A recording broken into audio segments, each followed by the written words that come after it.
The gauge was supposed to fall.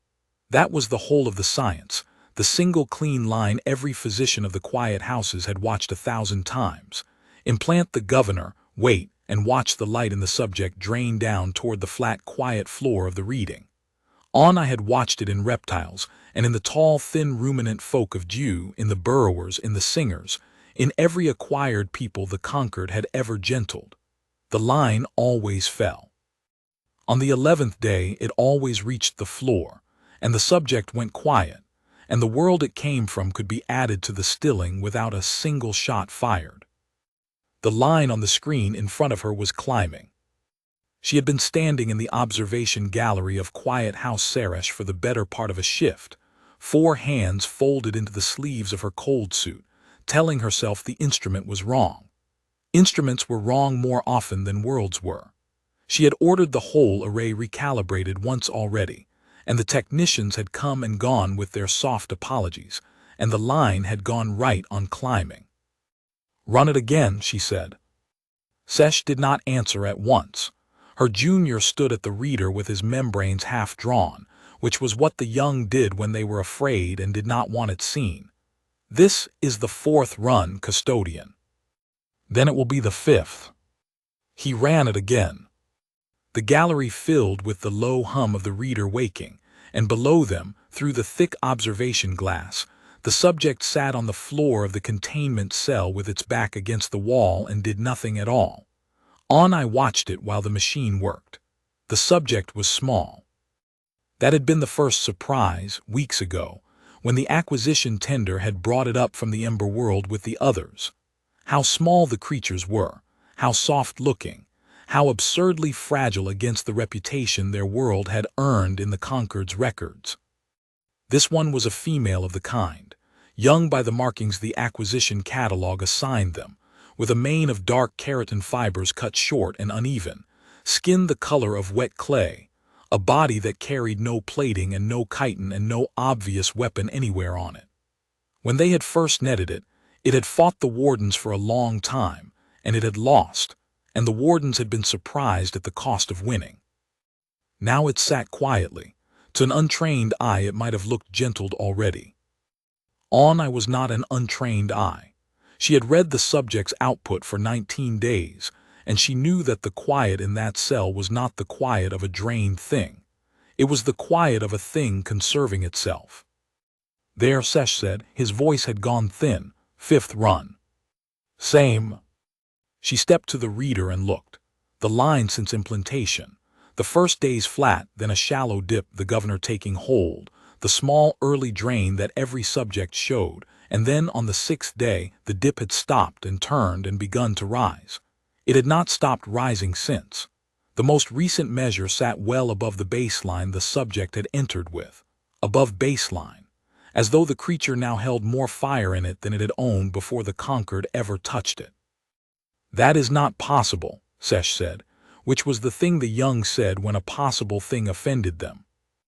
"It is on the screen," I said, "so it is possible. Recalibrate your assumptions, not the instrument." She said it flatly, the way her own teachers had said such things to her, but her hearts were not flat. 19 days. The governor was the oldest, surest tool the Conquered owned. It had gentled 400 worlds. It did not fail. It had never, in the long, soft history of the quiet houses, done the opposite of what it was built to do. She turned from the reader and looked down through the glass at the small, clay-colored thing that had made the oldest tool in the Conquered run backward. And for the first time in her long and unblemished career, Onai did not know what she was looking at. The Conquered of quiet houses did not conquer worlds. It gentled them. This was the first thing every physician learned, and the Conquered repeated it the way the devout repeat a prayer, because it was the thing that let them believe themselves kind. Other empires burned their acquisitions down and stood in the ash. The Conquered did not burn. The Conquered arrived quietly in slim, pale ships that made no threat, and it identified the fire in a people, the noise, the wanting, the reaching, the endless hot friction of a species that still believed it could refuse things, and it drew that fire down gently, one implanted governor at a time until the reaching stopped. A gentled world did not resist because it no longer wished to. It kept its cities. It kept its songs or the quiet shapes of them. It simply stopped burning and paid its tithe to the stilling and was at peace. The conquered genuinely believed this was mercy. Anna had believed it for most of her life. The governor was how it was done. A small thing, grown not built, seated into a subject and rooted near the deep warm channels of the body where a creature kept its want.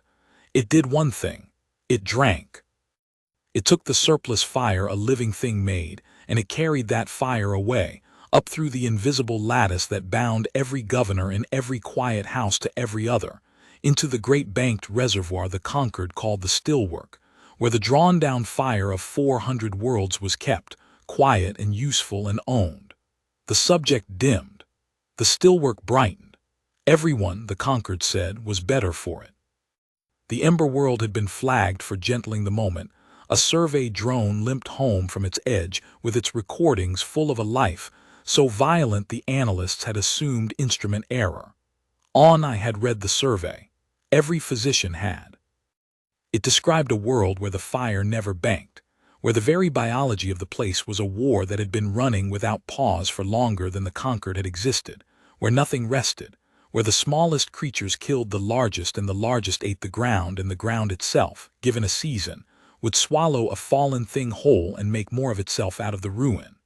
The survey team had given the world the rarest classification in the Conquered's book. Not a hazard world, not a hostile world. Those were common. This was logged ember class, a world whose life fire could not be banked, only spread. The kind of place the founders of the Conquered had written should never be touched. They had touched it. Of course they had. The reservoir was hungry, and the analysts had reasoned that a world that made so much fire would gentle down into the richest tithe the Conquered had ever drawn. All that heat, all that endless violent wanting, poured quietly into the stillwork. The acquisition had been small and careful, a single tender, a single sweep of a single coastal region, 90 intakes brought up quietly while the rest of the loud world went on not knowing. 90 soft, small, clay-colored creatures, netted and dimmed, to prove the thing could be done before the Conquered committed a fleet to the doing. The dimming had not gone, as the model said. I left the gallery and walked the long white curve of the containment tier toward the physician's hall, and she made herself review it as she walked, coldly, the way she reviewed everything. Of the 90 intakes, the governors had rooted in every one. That much had worked. In the first days most had shown the shallow early drain, and she had let herself believe the model held. Then the subjects had begun to diverge, and the divergence was the thing that had kept her awake through her rest cycles for 2 weeks. Some had died. Not gentle died, hot and fast, their readings spiking to figures the containment cells were not built to hold, and then going out all at once, like a filament run past its rating. The governors in those had not drained the fire down. They had tried, and the fire had come up the lattice to meet them, and the governor had cooked itself and the subject with it. I had lost 4 wardens learning that a dying human was more dangerous than a fighting one. Some had gone still in a way the model did not describe, not the flat, quiet floor of a gentled subject, but a kind of banked refusal, low and even and waiting, a fire turned down but not out, watching. Those frightened the technicians more than the ones that died. And one, the 90th, the small female with the uneven mane, the one behind the glass she had just left, had done the impossible thing. Its governor had rooted and drained, and then the subject had reached down into itself the way the others reached down into a fight, and it had taken hold of the small drinking thing seated in its body, and it had begun to feed it. Not resist it, feed it. The reading climbed because the human had found the drain the Conquered had put inside it and had decided, without anyone teaching it how, to pour fire down the drain faster than the drain could carry it away. Until the governor, built to be a mouth, had become a furnace it could not stop stoking, and the surplus that should have gone flat and quiet into the stillwork came up the lattice instead, hot and rising, a single loud line among the 400 silent ones. On I reached the physician's hall and stood a moment with all four hands flat on the cold table, and let herself think the sentence she had been refusing to think for 6 days. The governor was working exactly as designed. The design had simply never met a fire it made stronger by drinking. Custodian, Sesh had followed her. He stood in the doorway with a data slate held against his chest like a shield. The Prime is asking for the 11-day report on the Ember intake. It was due. I know when it was due. What do I tell the Prime? On I straightened. Through the hall's narrow window the curve of the Ember world's neighbor moon hung pale in the daylight that washed the station's dayside.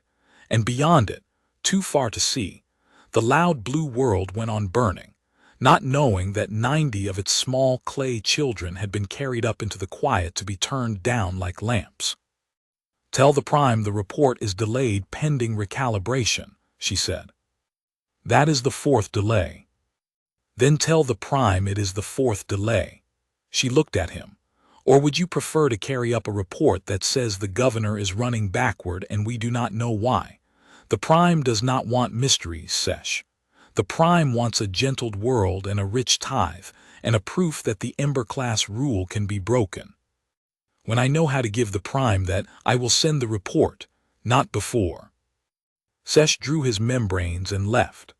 On I stood alone in the cold hall and looked at the reading she had carried out on her own slate, the single climbing line, and she felt the first thin thread of something she had not felt since she was very young, and had not yet learned that the conquered was never surprised. She felt curiosity, and under the curiosity, cold and faint and unwelcome, the beginning of fear. The subject had a name. I had not wanted to know it, and had learned it anyway, because the human said it. On the 20th day, she went down to the containment tier herself, which physicians of her rank did not usually do, and stood at the glass of the cell alone with the observation record running. The subject was doing the thing it did most hours, a slow, deliberate, repetitive labor with its own body, lowering itself to the floor and raising itself again on its forelimbs, over and over, counting under its breath in the flat clicking speech of its kind. The translators had most of that speech mapped by now. I let the count run in her ear. The human reached a round number and stopped and sat back against the wall and breathed, and its reading on I's slate ticked upward. It was exercising. It was in a containment cell on a station built to drain the fire out of it, deliberately making more fire. And the governor drank and choked and passed the overflow up the lattice, and the small, loud line climbed. You are watching me, the human said. It did not look at the glass. It knew the glass was one way and it spoke to it anyway. You've been watching me for 20 days. You could at least tell me your name. I did not answer. The cell was not wired for her voice unless she chose it. Mine's Ren, the human said to the wall, to the glass, to the physician it could not see. Ren Cole, in case anybody up there is keeping a file.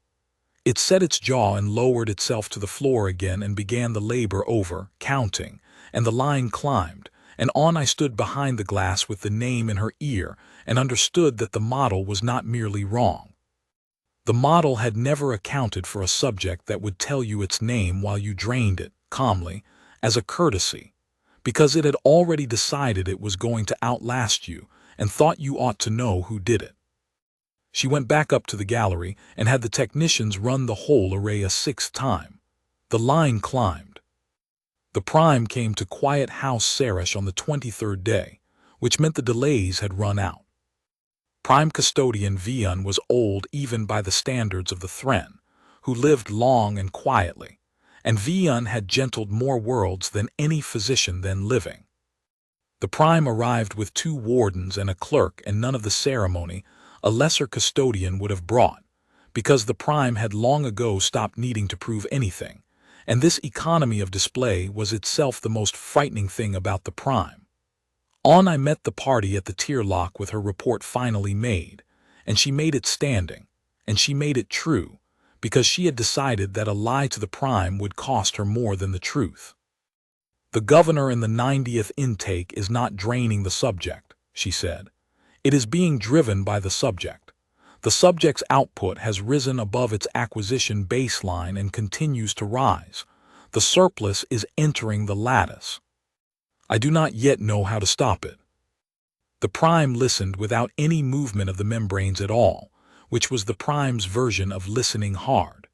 When I finished, the prime was quiet for a long moment, and then said, in the soft, flat voice that 400 worlds had learned to fear precisely because it never rose, "Show me the loud one." They went down to the tier.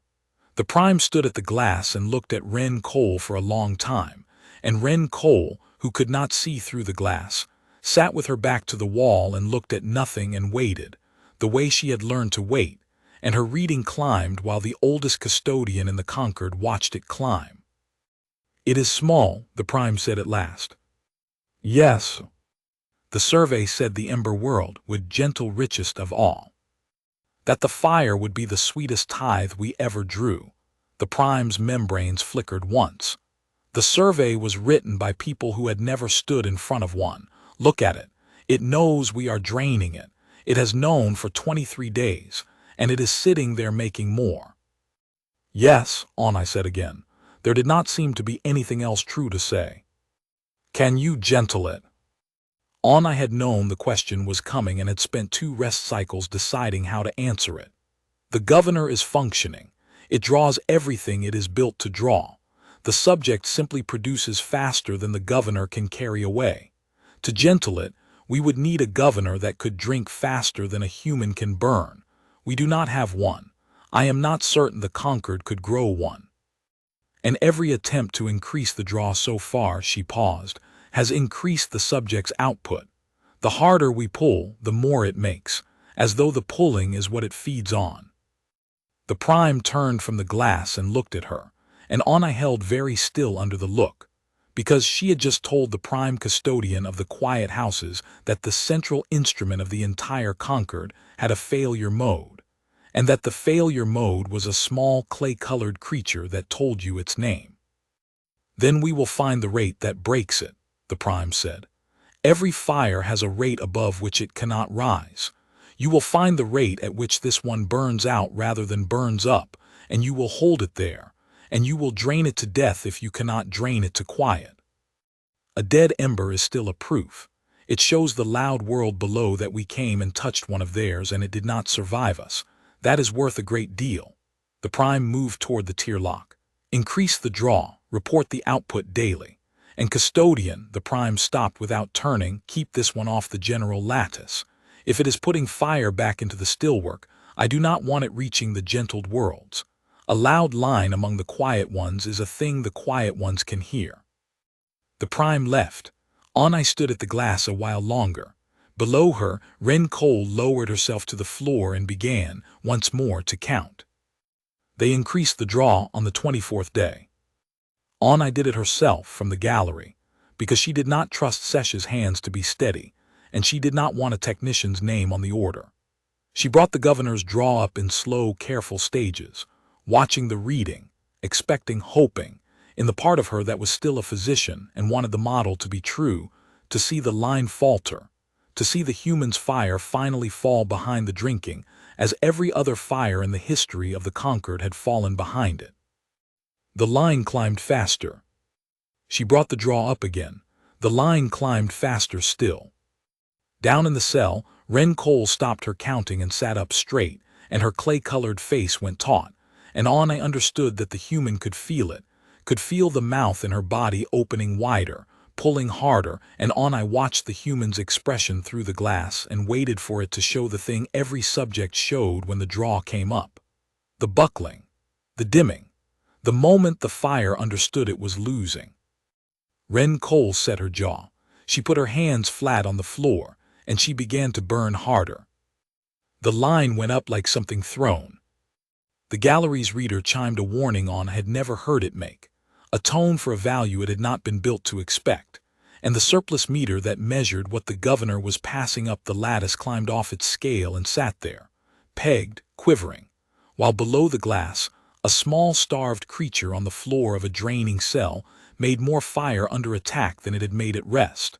more under a wider mouth than a narrower one, more the harder they pulled. And on I stood in the cold gallery with all four hands flat on the console, and finally, fully, understood the shape of the thing the conquered had brought up out of the ember world. They had built a drain and put it in a furnace, and the furnace had felt the draft and drawn breath and roared. She held the draw at the new rate for a full-day cycle before she admitted it had not worked, because a physician did not abandon a treatment the first time the patient failed to die of it. The reading did not come down. It found a higher shelf and sat there, loud and even, and Ren Cole went back to her counting, and her slow labor on the cell floor as though nothing had been done to her at all, as though the widened mouth in her body were a wind she had simply decided to lean into. On I brought Sesh into the gallery and made him look at it. She wanted a second set of membranes on the thing, someone else to carry the weight of having seen it. Every subject we have ever gentled, she said, the draw is the pressure. You raise the draw, you raise the pressure, and the fire falls behind. That is the entire principle. That is how 400 worlds went quiet. Yes, custodian. Watch, she brought the draw up a fraction. The line climbed, she brought it down. The line eased but did not fall, it settled back to its shelf and held.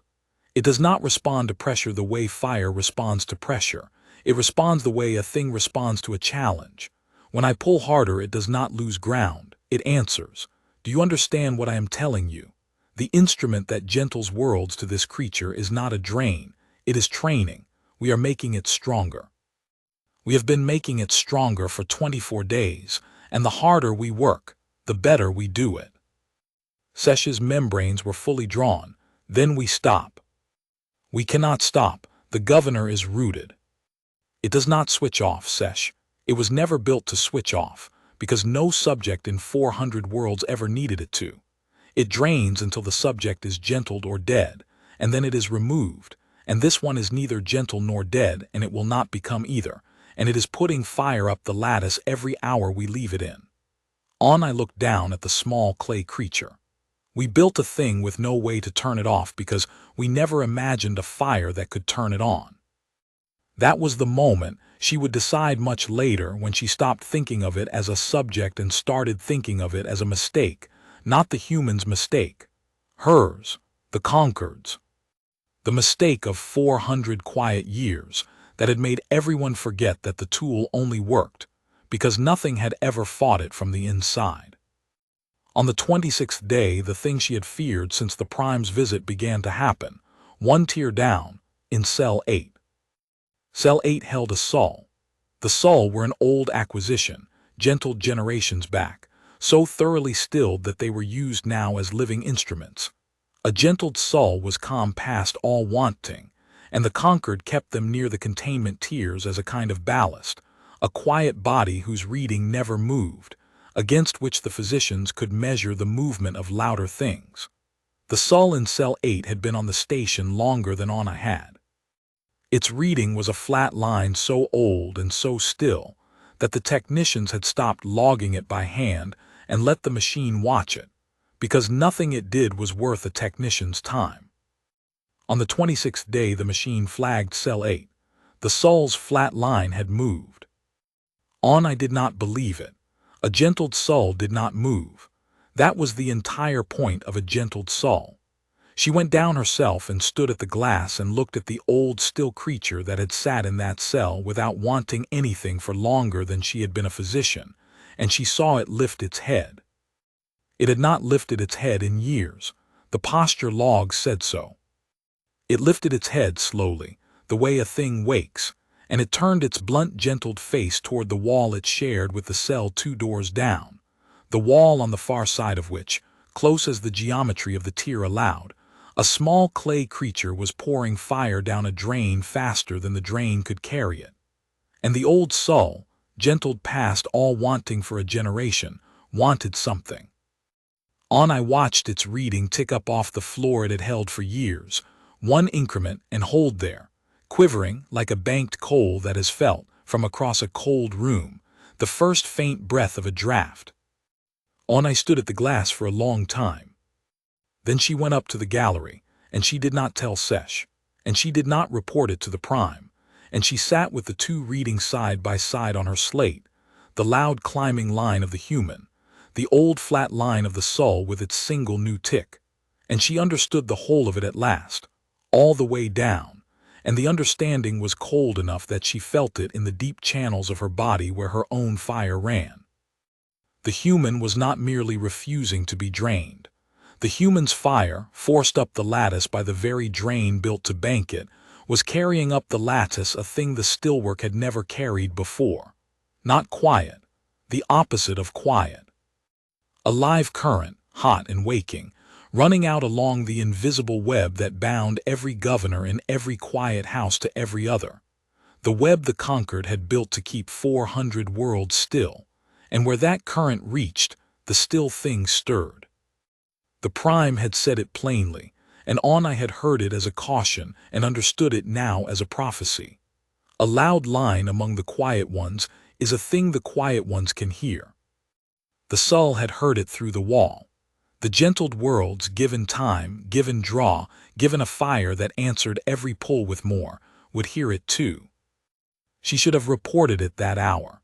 She told herself afterward that she delayed because she wanted certainty before she frightened the Prime, and that was true, and it was not the whole truth. The whole truth was that Anna had spent her life believing the quiet houses were mercy, and she had just watched a creature the conquered was murdering by increments reach across a wall it could not see through, and without meaning to, without knowing it, give an old gentled slave back the smallest ember of a want. And some cold, honest part of the physician did not want to put out that ember. Some part of her, for the first time in 400 quiet years of her people's kindness, wanted to see what the fire would do. She reported the Sol anyway. She was not brave enough yet to do otherwise.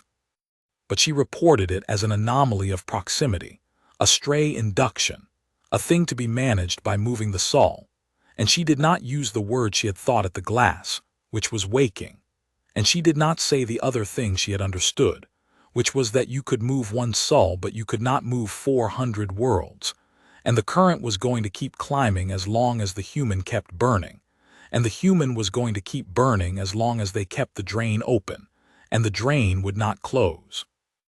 The Prime ordered the Sol removed from the tier and the human cell shielded, and ordered the draw increased again, and ordered Anna to find the rate that broke the fire before the fire found the rate that broke the conquered. And Anna, who had begun to suspect there was no such rate, said yes, and went to work finding it, because that was what a physician did, and because she was afraid, and because she had not yet let herself finish the thought that had started at the glass of cell 8 and would take her many more days to say all the way through. They stopped feeding the human on the 28th day. It was Sesh's idea, and Anna let it stand, because the logic was sound by every model the conquered owned. Fire needs fuel. A body that is not fed cannot make heat it does not have. Starve the fuel and the fire falls, and the drain, which does not tire and does not need fuel, wins by simple arithmetic, the oldest siege in the world, run inside a single small body. Every gentled world in the conquered's history had, at the last, been a fire that ran out of fuel faster than the governor ran out of patience. The human would be no different. It could refuse to be drained. It could not refuse to be empty. They stopped the feed. I watched the reading. For 2 days it did what the model said. The line came down off its high shelf, slowly, and I let herself feel the ugly relief of a physician whose treatment is finally working, and she hated the feeling and felt it anyway. The human sat in its cell and did not do its slow labor anymore, because it had learned, faster than the model predicted, that the labor cost fuel it was no longer being given, and it sat very still and low and banked itself the way the still refusing subjects had banked themselves, and its reading fell toward the floor, and I told the Prime the siege was working. On the 3rd day the line stopped falling. It did not reach the floor. It found a floor of its own, well above the gentled floor, low and even and absolutely steady, and it held there, and it would not go lower no matter how long the feed stayed off. And I, watching it hold, understood that the human had done a third impossible thing. It had found the rate at which it burned no fuel at all, the banked, waiting, refusing quiet the other survivors had found, and it had settled into that rate not as a defeat but as a position, a held line, a thing dug in. It was not being starved toward death. It was rationing itself toward forever. And down in the cell it sat with its back to the wall and its eyes half closed, and its breathing slow, conserving, waiting, and the drain drank at the low, steady fire and could not lower it, and could not stop, and the whole thing settled into a stalemate that the human, plainly, was prepared to hold longer than the conquered was. "It cannot hold that forever," Sesh said. "Nothing burns on nothing." "No," Anna agreed, "it cannot hold it forever. It can only hold it far longer than we can afford to wait, while the drain stays open and the lattice stays live, and the prime asks me every day why the loud line is still loud." She looked at the steady, low reading. "We are not besieging it, Sesh. It is besieging us, and it has more patience than a station full of custodians who need this proved before the season turns." They fed it again on the 31st day, because a dead proof was worth something, but a proof that starved to death in a corner looking calm was worth nothing to a prime who needed to show the loud world below a gentle child of theirs, and because Anna had begun, privately, to want the human alive for reasons she did not examine. The moment the feed came back, the line climbed off its held floor and went straight back to its high shelf, faster than before, as though it had spent the starving days learning the exact shape of its own furnace. And the human got up off the floor and began its slow labor again, counting, and its reading past the highest figure it had ever reached and kept going. The starving had not weakened it. The starving had taught it how little it needed. It came back from 3 days on nothing burning hotter than it had gone in. Anna began to keep 2 sets of notes. One was the official record, the one the prime read, cold and clean and full of rates and figures, and the careful language of a physician who was managing a difficult case.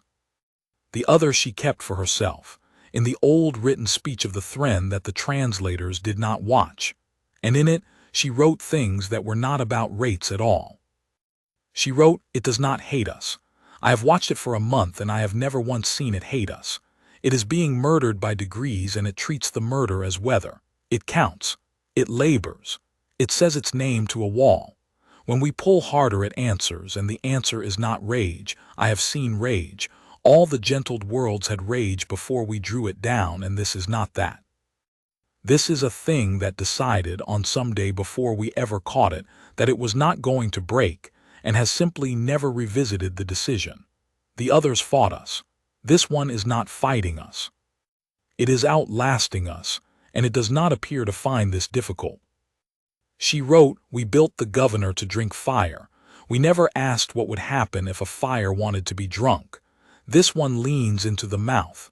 It is using us to make itself into something. I do not know yet what." She wrote and then struck out and then wrote again. The founders logged the Ember World as a place whose fire could not be banked, only spread. I thought that was a warning about the world. I am beginning to think it was a warning about the fire itself, that this is simply what their fire does, that it cannot be contained anywhere by anyone, that the only 2 things you can do with it are leave it alone or spread it. We did not leave it alone. We put a mouth on it and opened the mouth wide. And now it is spreading up the lattice, one waking soul at a time." She did not write the last thing she thought, because writing it would have made it real, but she thought it, standing at the glass on the 34th day while Ren Cole counted on the floor below. She thought, "I have gentled worlds all my life and called it mercy. This one will not be gentled, and it has shown me, without saying a word about it, exactly what we take from the worlds that can."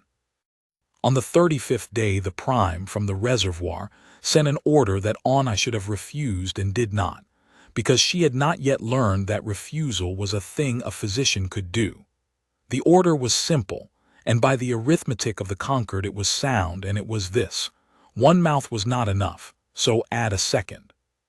If a single governor could not drink the human's fire faster than the human made it, the reasoning ran, than 2 governors could. It was the oldest kind of conquered thinking, the thinking that had gentled 400 worlds. When a tool does not suffice, do not question the tool, bring more of it. I read the order twice and found no flaw in its logic that the logic itself would accept. And so, she prepared a second governor, and had the cell warmed and the human fed and the draw brought to its lowest hold, and told Ren Cole what they were going to do, because she had decided by then that she would always tell her. "You're going to put another one in me," Ren said. She was sitting against the wall, and she did not sound afraid and she did not sound angry. She sounded like someone being told the weather, because the first one's not working. Because the first one is working exactly as built and it is not enough. Yes. I watched her through the glass. 2 mouths, twice the draw. By every model we own, no fire can feed 2 mouths faster than 1. By every model you own, Ren said, and something almost like pity crossed the flat clay face. You keep saying that like it's a comfort. Every model you own was built by watching things that lose. You've never once modeled a thing that wins. Go ahead, put the second one in. I'll tell you what happens, but you won't believe me until you see it, so go ahead and see it. They seated the second governor beside the first, near the deep warm channels, and it rooted and it woke, and it opened its new mouth in the human's fire and began, like the first, to drink. And I stood in the gallery with the reading in front of her, and watched the thing Ren Cole had told her would happen, and did not believe it even as she watched it, exactly as the human had predicted. The line did not fall, it climbed. It climbed faster than it had climbed with one mouth, because now there were 2 channels open where the human's fire could go instead of curdling into hate, and the human had simply filled them both, poured herself down 2 drains as easily as one, and made more fire under 2 mouths than she had made under one, not despite the second governor but because of it, the way a forge burns hotter with 2 bellows than with one, the way a thing that runs on being pulled runs harder the more hands pull on it. The second governor did not have the burden on the first. It doubled the human's furnace, and both governors drank as hard as they could, and both choked, and both passed the overflow up the lattice, and now there were 2 loud lines climbing where there had been one. "Take it back out," Sesh said. He had gone very still. "The second one, custodian, take it out, we have made it worse." "I know what we have made." I was already moving to the controls, but when she brought the manipulator to the second governor to lift it back out, the fresh one, seated only an hour before, that should have lifted like a stone from cold ash, she found that in 1 hour the human's fire had already reached it, already begun to send the fine threads up into it, already begun the long, patient work of taking it into herself the way she had taken the first. 1 hour. It had taken the first governor 34 days to graft. The human had learned the trick so completely that the second one was hers before the day was out, and when I drew on it, the reading came up to defend it exactly as it came up to defend the first, and the lattice hummed, and I eased it back down onto its roots and understood that they had not doubled the drain on the human. They had given her a second heart, and she had accepted it and thanked no one and gone back to her counting. 2, I said, to the gallery, to the record, to herself. We put a second mouth on her to drain her faster, and she made it a second furnace before the shift was out. There is no number of governors that gentles this. There is only a number of governors that makes her burn hotter, and it is all of them. She looked down at the small clay creature on the floor of the cell, lowering and raising herself, counting, feeding 2 drains now instead of 1, and not appearing to notice the difference. We keep asking how to drink her faster. We should be asking why we ever thought thirst was a thing you could win with, against a well that fills from the bottom. She reported the second governor as a failed intervention, and did not report the thing that frightened her most about it, which was the hour. 34 days to graft the first, 1 hour to graft the second. The human was not merely surviving what they did to her. She was getting better at it, faster than they were getting better at doing it, and the gap between the 2 rates was widening every day. And on I had been a physician long enough to know that when the patient learns faster than the disease has already lost and merely does not know it yet. They brought in the specialists on the 36th day, because the prime had run out of patients, and on I had run out of rates to try. The specialists came up from the deep archives of the stillwork itself, 3 of the oldest physicians of the governor craft, custodians who had grown the governors and studied the lattice and understood the drinking better than anyone alive. They arrived certain, the way the very expert are certain, and they stood in Onai's gallery and read her month of notes with the faint condescension of people who have come to fix a junior's error, and they told her, more or less, that she had mishandled the case. "You raised the draw too slowly," the first one said. "You gave it time to adapt at each stage. Fire does not adapt if you do not give it the chance. We will bring the draw up all at once, past any rate a body can answer, and the fire will not have time to meet it. It will simply be pulled out." "You underfed it wrong," the second one said. "A slow starve teaches the body economy. A total cut held past the point the body can survive does not teach, it simply ends. We will combine the two. Full draw, full cut together held past survival. No fire outlasts that." The third specialist said nothing, and read Onai's private notes, which she had left where she should not have, and looked at her for a long moment with its old membranes half drawn, and said only, "You have stopped believing the model." "I have started believing the readings," Onai said. "They are the same thing. They used to be." The third specialist looked at her a while longer, and then went to the glass and looked down at Ren Cole, who was sitting with her back to the wall, watching the ceiling, her lips moving in the slow count, her reading loud and even on the gallery's board. The old specialist watched the human for a long time. Then it turned from the glass and did not offer a method, and did not join the other two in their certainty, and said to Onai quietly, so the others would not hear, "I was young, we gentled a world of swimmers, deep, cold, slow. Their fire was the slowest I ever drew, and I was proud of how cleanly I banked it. Years later I went back to the world to see the piece we had made. Do you know what a gentled world sounds like, custodian? I had drawn worlds down all my life, and I had never once gone back to hear one." The specialist's membranes drew fully closed. "It sounds like nothing. It sounds like a place where nothing will ever again want anything. I stood in a city of the swimmers, and there was no fire anywhere in it, none, not in the young, not in the old, and they were at peace, exactly as we promised, and I understood that I had not made peace. I had made a grave that the buried keep tending." It looked at the human. "That one is not going to let us make a grave of its world. I have read your notes. You already know this. The question the prime should be asking is not how to break it. The question is what it becomes if we cannot, and whether the lattice reaches its world before we find out." Then the old specialist joined the other two, and helped them prepare the method that would break the fire all at once, because that was the order, and none of them, not even the one who had gone back to hear the silence, was brave enough yet to refuse it.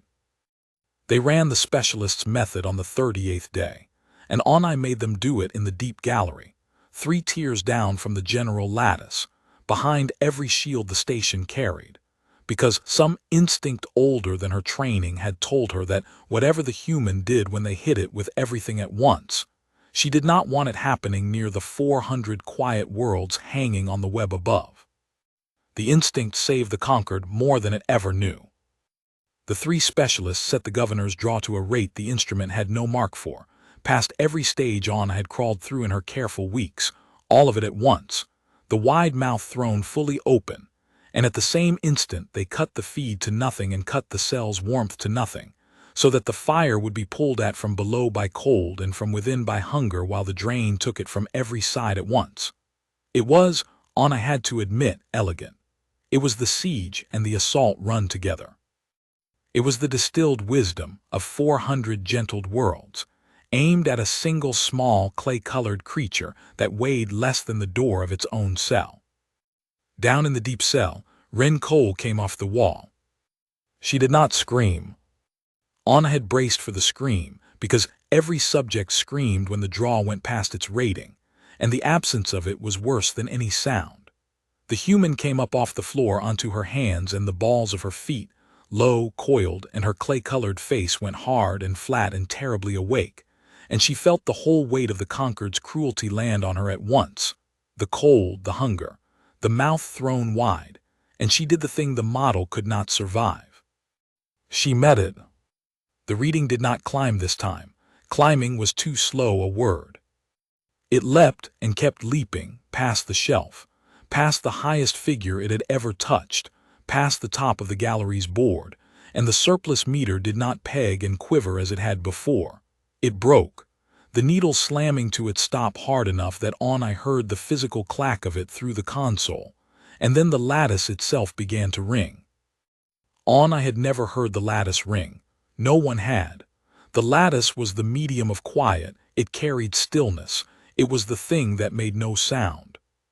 Now a single loud fire, pulled at with everything the conquered owned, was pouring up it faster than the stillwork could drink, and the web that bound 400 worlds together sang with the overflow. A low rising tone she felt in the deep channels of her body, in her teeth, in the old written words of her private notes, a note like a struck rail that would not stop being struck. "Cut it," one of the specialists said. "Cut the draw, cut it, cut it." "It does not cut," I said. She was already at the console. "It was never built to cut. You opened it all the way. It does not close all the way. You wanted a rate no fire could answer. You found a rate this fire could answer, and now the answer is on the lattice." Down in the cell the human held her low coiled crouch, hands flat on the cold floor, and burned. She was not doing her slow labor. She was not counting. She had put everything she was into the single act of refusing to be pulled out, and the refusing had a shape now, a live climbing current of it, and it ran up the lattice and out along the web to every quiet house the conquered owned. And I watched her instruments and understood that 3 tiers of shielding were the only reason the whole stiltwork had not already caught. The Sol woke, not the one in cell 8, that one they had moved, every Sol on the station. The flat old ballast lines that the machine watched because nothing they did was worth a technician's time came up off their floors all at once, in every tier. And the technicians who had never in their careers seen a gentled line move watched a station full of them move together. Lifting, turning, waking, wanting, reaching, all of them, toward a fire 3 tiers down that they could not see and could not name and had felt anyway, through the wall, through the web, through the long banked quiet of their gentled years. And past the Sol, up the ringing lattice, the alarm ran outward toward the 400, and only the shielding held it, and the shielding groaned. "Feed it on," I said. "What?" "Feed it, warm the cell. Bring the draw down, not off. You cannot bring it off. Bring it down to the lowest it will hold." She was moving as she spoke, all 4 hands on the board, doing the opposite of everything the specialists had done. "You gave it a fight worth answering. Stop giving it the fight. It does not burn to burn. It burns to meet what we do to it. So we stopped doing anything to it and we let it choose to come down." They did it because they were frightened and she was certain, and because the lattice was ringing and none of their 400 years of wisdom had a single word for what to do about that. They warmed the cell. They fed the feed back in. They brought the draw down off its impossible rate to the low, steady rate the human had held during the starving. And down in the deep cell, Ren Cole felt the cold ease, and the hunger ease, and the terrible wide mouth in her body narrow back toward something she could live behind. And she held her crouch a moment longer, watching the ceiling with her flat, awake eyes, making sure it was true.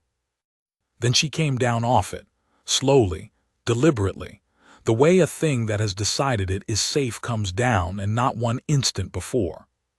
Her reading eased off its impossible peak and fell, and settled back onto its old high shelf, loud, even, unbroken. And the lattice's ring faded to a hum and then to the silence it was built to carry. And the Sol across the station sank slowly back toward their floors.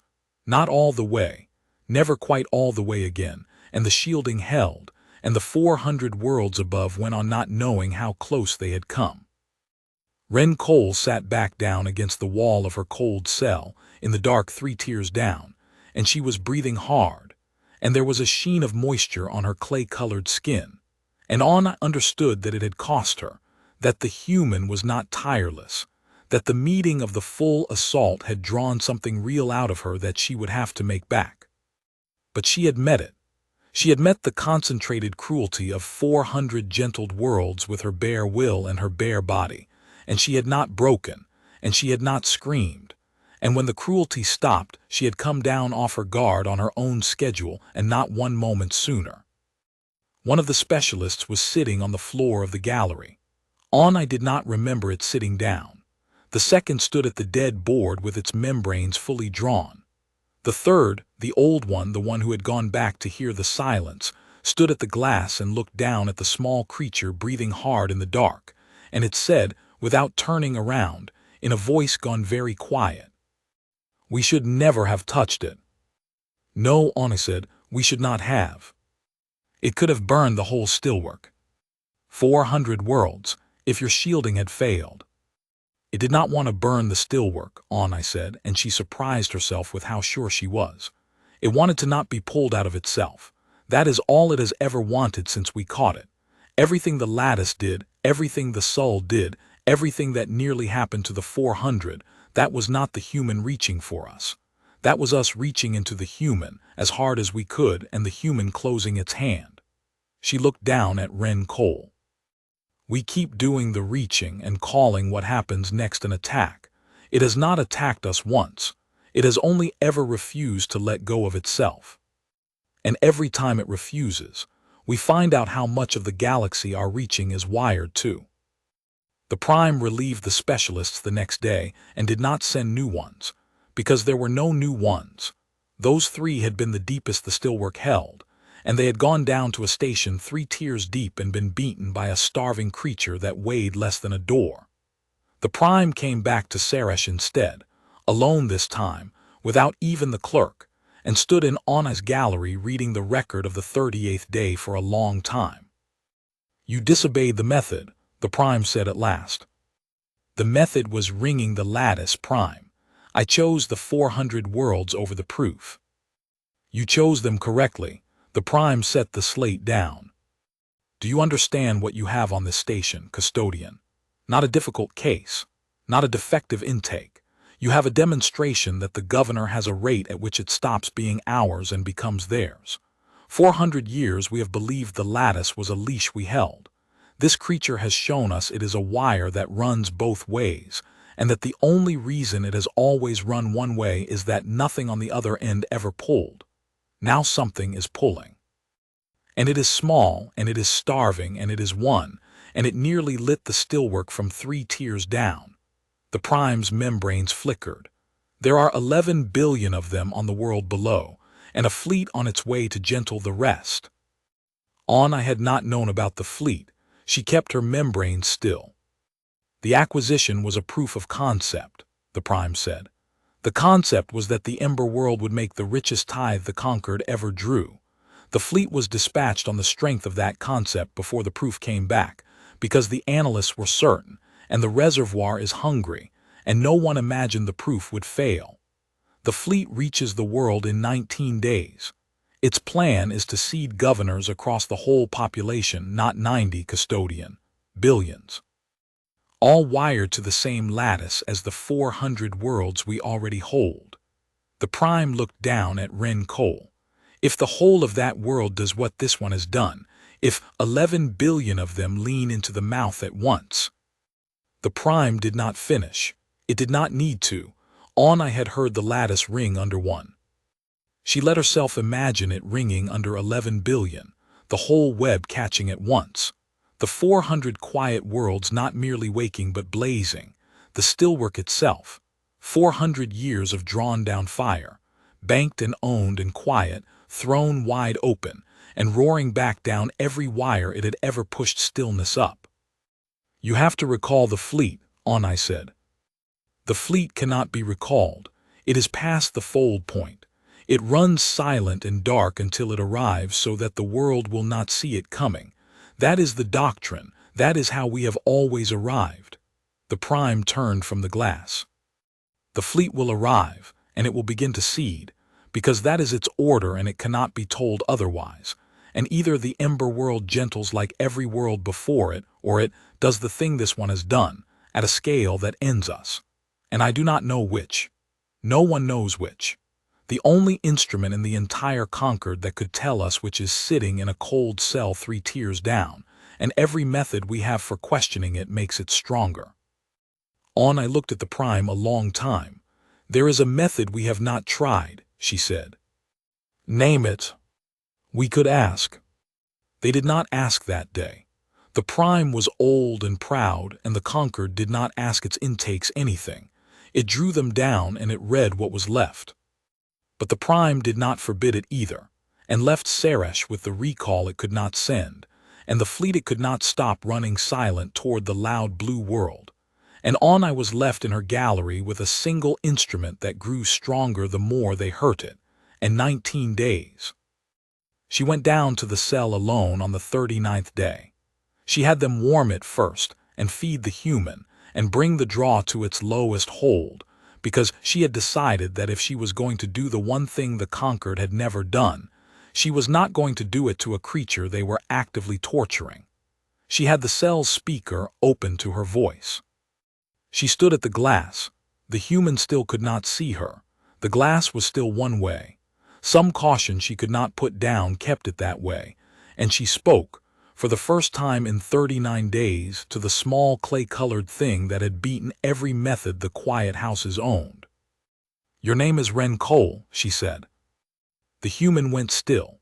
Then she looked up at the glass, at the place a voice had come from, and something moved across her face that was not fear and was not hope, and was, I thought, closest to a kind of grim satisfaction.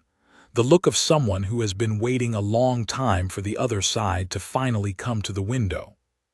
"Took you long enough," Ren Cole said. "I am the physician responsible for your case. I have been reading you for 39 days. "I know. I've been reading you too." Ren tilted her head. "You people don't think anybody's reading you, do you?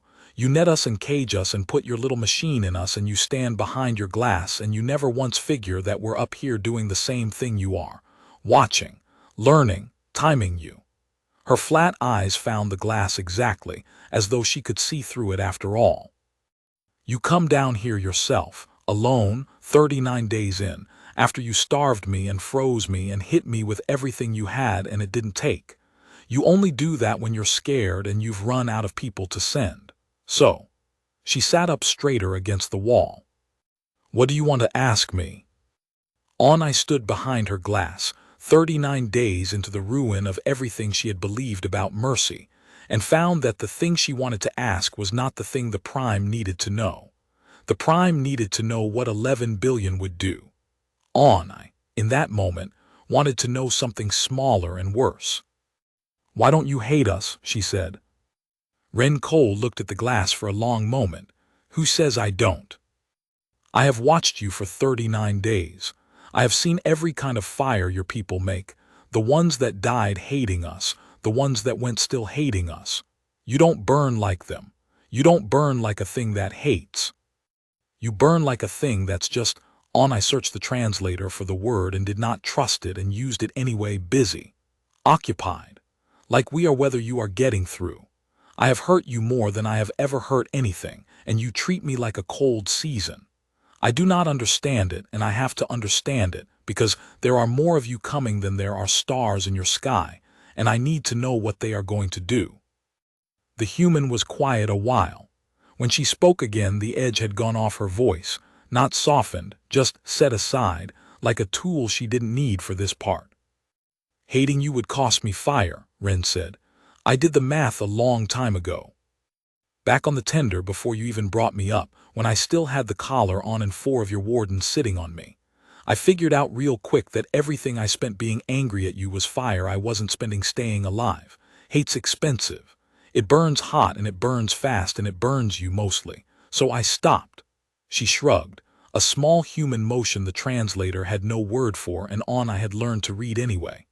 I'm not being kind to you. Don't get that wrong. I'd walk out over every one of you if the door opened. I just decided you weren't worth the fuel it takes to hate you while the door's still shut, so I put it somewhere else. I put it into not breaking. Turns out, and here something almost like humor crossed the flat clay face, your little machine really likes it when I do that.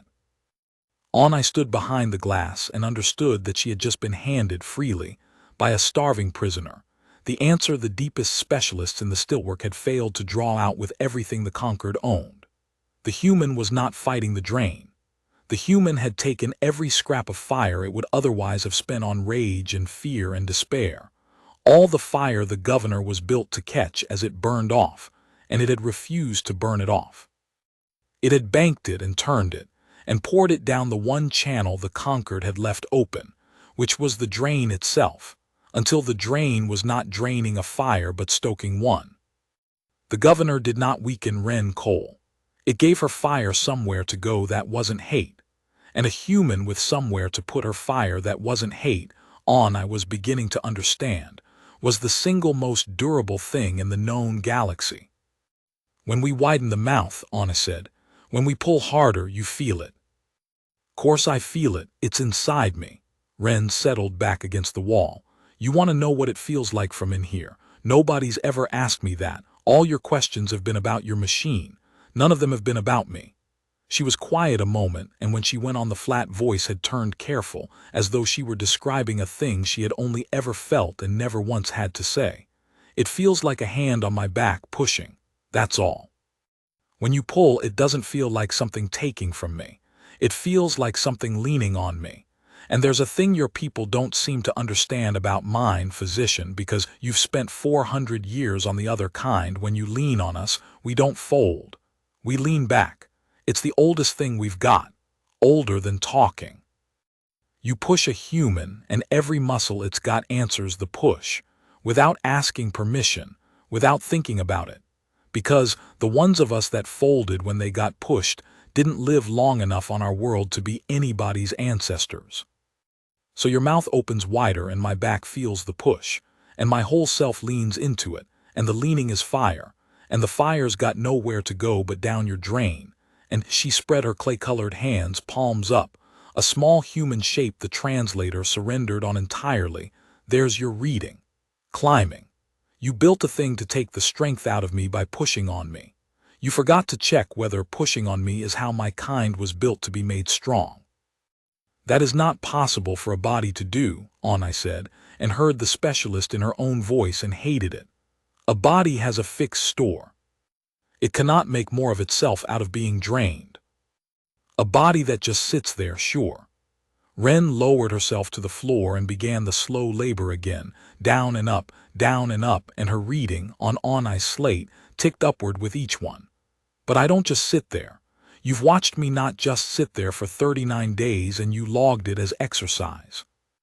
Every time you drain me, I answer, and answering makes me stronger, and being stronger means the next drain has more to pull, and I answer that too, harder, and it keeps going, physician, it keeps going up, because there's no top to it that I've found yet, and God knows you've been helping me look.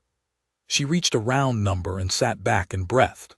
Your machine was built to be a hole in me that the fire runs out of.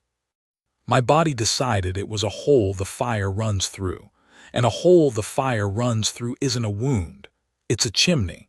It's the reason the fire burns hotter, not the reason it goes out. You didn't put a leak in me. You gave me a draft. I stood behind the glass and did not answer, because there was no physician's answer to it. The human had described, in the plain, flat language of a thing that had lived it, the exact inversion the whole conquered had spent 39 days refusing to believe its own instrument was showing it. They had built a drain and called it a governor, and put it in a fire that treated every drain as a draft, and the harder they pulled the harder it drew breath, and there was no top to it that anyone had found, and I was beginning to suspect there was no top to it at all. There are 11 billion of you, I said quietly, and a fleet coming to put a machine like the one in you into all of them. For the first time in 39 days, Ren Cole smiled. It was not a kind smile. It was the smile of someone who has just been told that her captors intend to hand a loaded weapon to every member of her species, one at a time, personally. "Good," she said. I carried the word good up to the Prime and did not soften it, because she had stopped softening things. "It wants the fleet to come," she said. "It wants every one of its people to be given a governor. It understands exactly what the governor does to a fire like theirs, and it wants 11 billion of them wired to our lattice, because it knows what happens then." She set her slate on the Prime's table. "We have been thinking of the fleet as our weapon and the Ember world as our target. The human has been thinking of the fleet as a delivery system, and our lattice as the thing it delivers 11 billion fires into. From where it sits in that cell, Prime, we are not conquering its world. We are volunteering to plug its whole species into the one network that reaches every quiet thing we own." The Prime was silent for a long time. Outside the narrow window the neighbor moon hung in the wash of daylight, and somewhere past it a fleet ran silent and dark toward 11 billion fires, carrying the means to connect all of them to 400 worlds that had already, one small cell at a time, begun to remember how to want. "Take it out," the Prime said. "Prime." "The governor, take it out of the creature. If the danger is the wire between it and the lattice, we cut the wire. We remove the governor, we sever the one live connection we have to that fire, and then it is only a prisoner in a cell, dangerous, unbroken but disconnected. A fire with nowhere to go. And we study it at leisure with no wire in it until we understand what the fleet is flying into." The Prime looked at her. "Governors are removed from gentled subjects every day. You have done it 100 times. Remove this one." I had thought of it herself in the nights and had not said it, because she had already understood the thing the Prime had not. But an order was an order, and there are truths a physician cannot make a superior believe with words, only with the failure the words predicted. So she said, "Yes, Prime," and went down to do the thing she already knew would not work, and hoped in the cold, honest part of her that she was wrong, because if she was right it meant something about the human she did not want to be true. Governor removal was the gentlest procedure the quiet houses performed. On a gentled subject it was nothing. The governor, its work done, sat loose and quiet in a body gone still around it, and it lifted out like a stone from cold ash. The subject felt little. The fire was already banked. There was nothing left to disturb. I had done it 100 times exactly as the Prime said, and every time the governor had come away clean, because every time the fire it had rooted in was already dead. Ren Cole's fire was not dead. It was the most alive thing on the station. They warmed the cell and fed her and brought the draw to its lowest hold, and they told her what they were going to do, because I had decided they would tell her, and Ren Cole listened to the description of the procedure with her flat, awake eyes and said only, "You're going to try to take your machine back." "Yes." "You can't." "We will see." "You'll see," Ren agreed, and lay down on the pallet they extended from the wall and put her arms at her sides and did not fight the restraints, which frightened the wardens more than fighting would have. "Go ahead. I want to watch you figure it out." They did the procedure through the cell's manipulator arms remotely, from behind the glass, because no warden would go into that cell, and no physician was fool enough to send one. I ran it herself, all 4 hands on the controls, reading the governor's position off the deep scan, the small grown thing rooted where they always rooted it, near the deep warm channels where a creature kept its want. On a gentled subject those channels were cold. On Ren Cole they ran like a forge. And the governor. I stopped. She brought the scan up larger and looked at it and felt the cold go all the way down.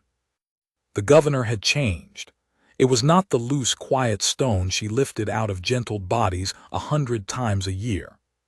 39 days of being driven instead of draining had grown it into something the conquered had never made and never seen.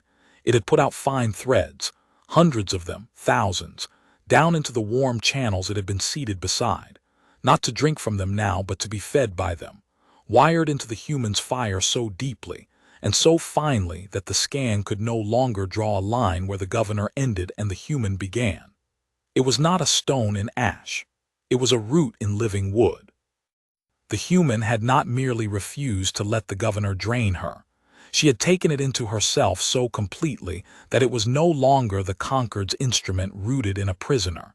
It was an organ. It was hers. It has grafted, on I said, to the gallery to sesh to the record. The governor has grafted to the subject. There is no clean plane to remove it on. It has grown into her fire and her fire has grown into it. If I pull it out, I am not removing an instrument. I am tearing out something she now runs on. Then tear it out, said the Prime's voice. The Prime had opened a channel and was watching from above. She is a prisoner and a danger. If removing it kills her, that is an acceptable proof for the fleet. Remove it.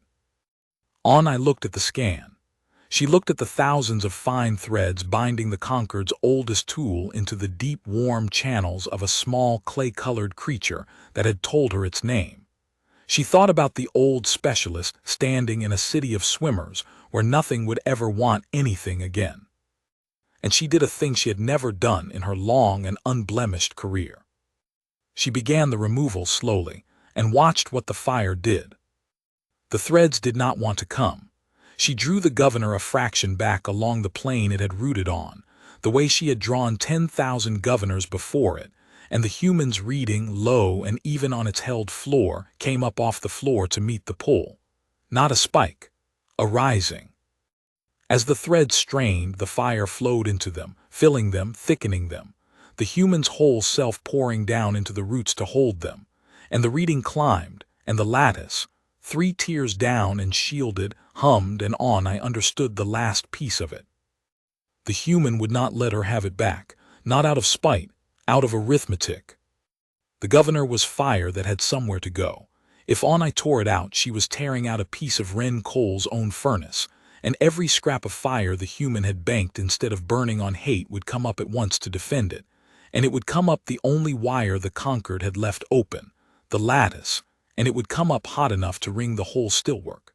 The Prime had said remove the governor to cut the wire, but the governor was the wire, and the wire was now the human. There was no way to cut it. That did not run the current the cutting was meant to prevent. On I eased the governor back down onto its roots. The reading came off its rise and settled. The lattice hum faded. I cannot remove it, Prime, she said, not without killing her. And killing her is exactly the thing that fires the lattice. The removal and the disaster are the same act. She has arranged it so that we cannot take back our instrument without paying the price we built the instrument to avoid. She sat back from the controls. She did not do it to threaten us. She did it to make herself impossible to disarm. It is the most patient thing I have ever seen a living creature do. She spent 39 days growing our own weapon into her own body, until it could not be used against her, without being used against everything we own. There was a long silence on the Prime's channel. She is one, the Prime said at last, one and small and in a cell. There are ways to end one small thing in a cell that do not touch the governor at all. There are, on I said, and I have thought about all of them, and every one of them ends with a dying human pouring the last of her fire up the lattice. It does not matter how you kill her, Prime. If she dies with that graft in her, she dies loud. The only way she dies quiet is if you gentle her first, and you cannot gentle her, because the instrument that gentles is the instrument she has turned into her own heart.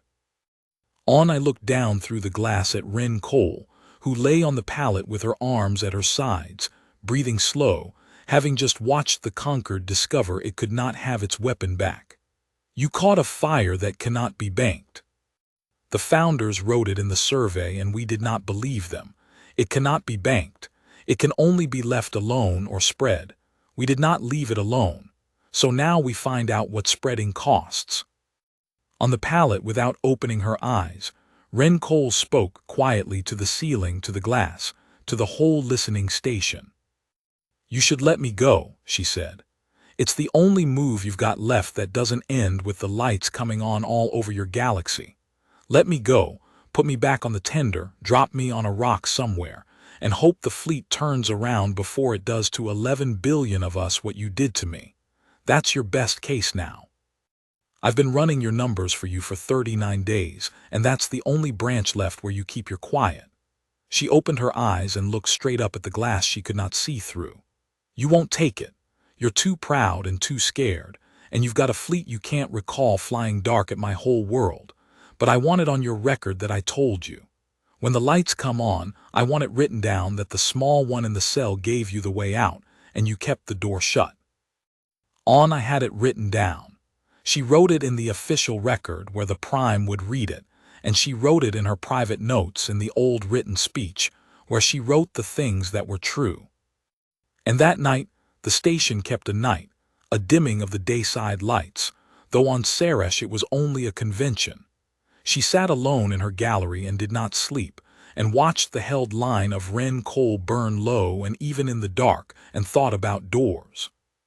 The spreading did not wait for the fleet. On the 41st day the technicians flagged the other intakes. Not the dead ones, those were gone. The banked ones. The subjects who had gone still in the low, even refusing way. The ones who had frightened the technicians by not dying and not gentling. The ones I had logged as failed and set aside. There were a dozen of them, scattered across the containment tiers, each in its own cold cell holding its own low banked line, each one a fire turned down but not out. They had begun to hold the same line. I saw it first as a coincidence, and then, when she overlaid the readings, as something that raised the fine keratin along the back of her neck. The dozen banked lines in a dozen separate cells on separate tiers behind separate shields had drifted into the same rhythm. They rose together by tiny increments and fell together and held together, matched, synchronized. A dozen small fires in a dozen cold cells breathing as one, and the rhythm they had all drifted into was Ren Cole's. Slow. Even. Unbreakable. The rhythm of a fire that has decided not to spend itself on hate, and has found, instead, the long, patient burn of simply refusing to go out. They had learned it from her. Through the walls, through the lattice, through whatever channel a caught fire uses to find another caught fire in the dark. They had felt her holding, and they had matched her.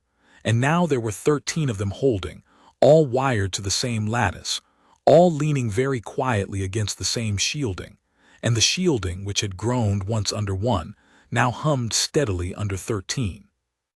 I did not report it as a chorus. She did not have the courage yet. She reported it as drift, as induction, as an artifact of proximity to be managed by better shielding, and she requisitioned the shielding, and she knew as she filed the requisition that no shielding the conquered owned was going to stop 13 fires from teaching each other how to burn, or stop the 14th, or the 40th, or the 11 billionth. She had spent her life believing the lattice carried the conquered's quiet down onto the world's. She understood now that a wire carries whatever is loudest, and that for 400 years the loudest thing on the lattice had been the conquered, and that this was no longer true, and would never be true again, because a small clay-colored creature in a cold cell had become the loudest thing on the wire simply by refusing to be made quiet, and everything else on the wire had begun, at last, to listen. She went down to the cell on the 42nd day. She did not warm it first this time. The human held its own warmth now, ran its own forge, needed nothing the conquered gave it, and took what it was given without thanks or complaint.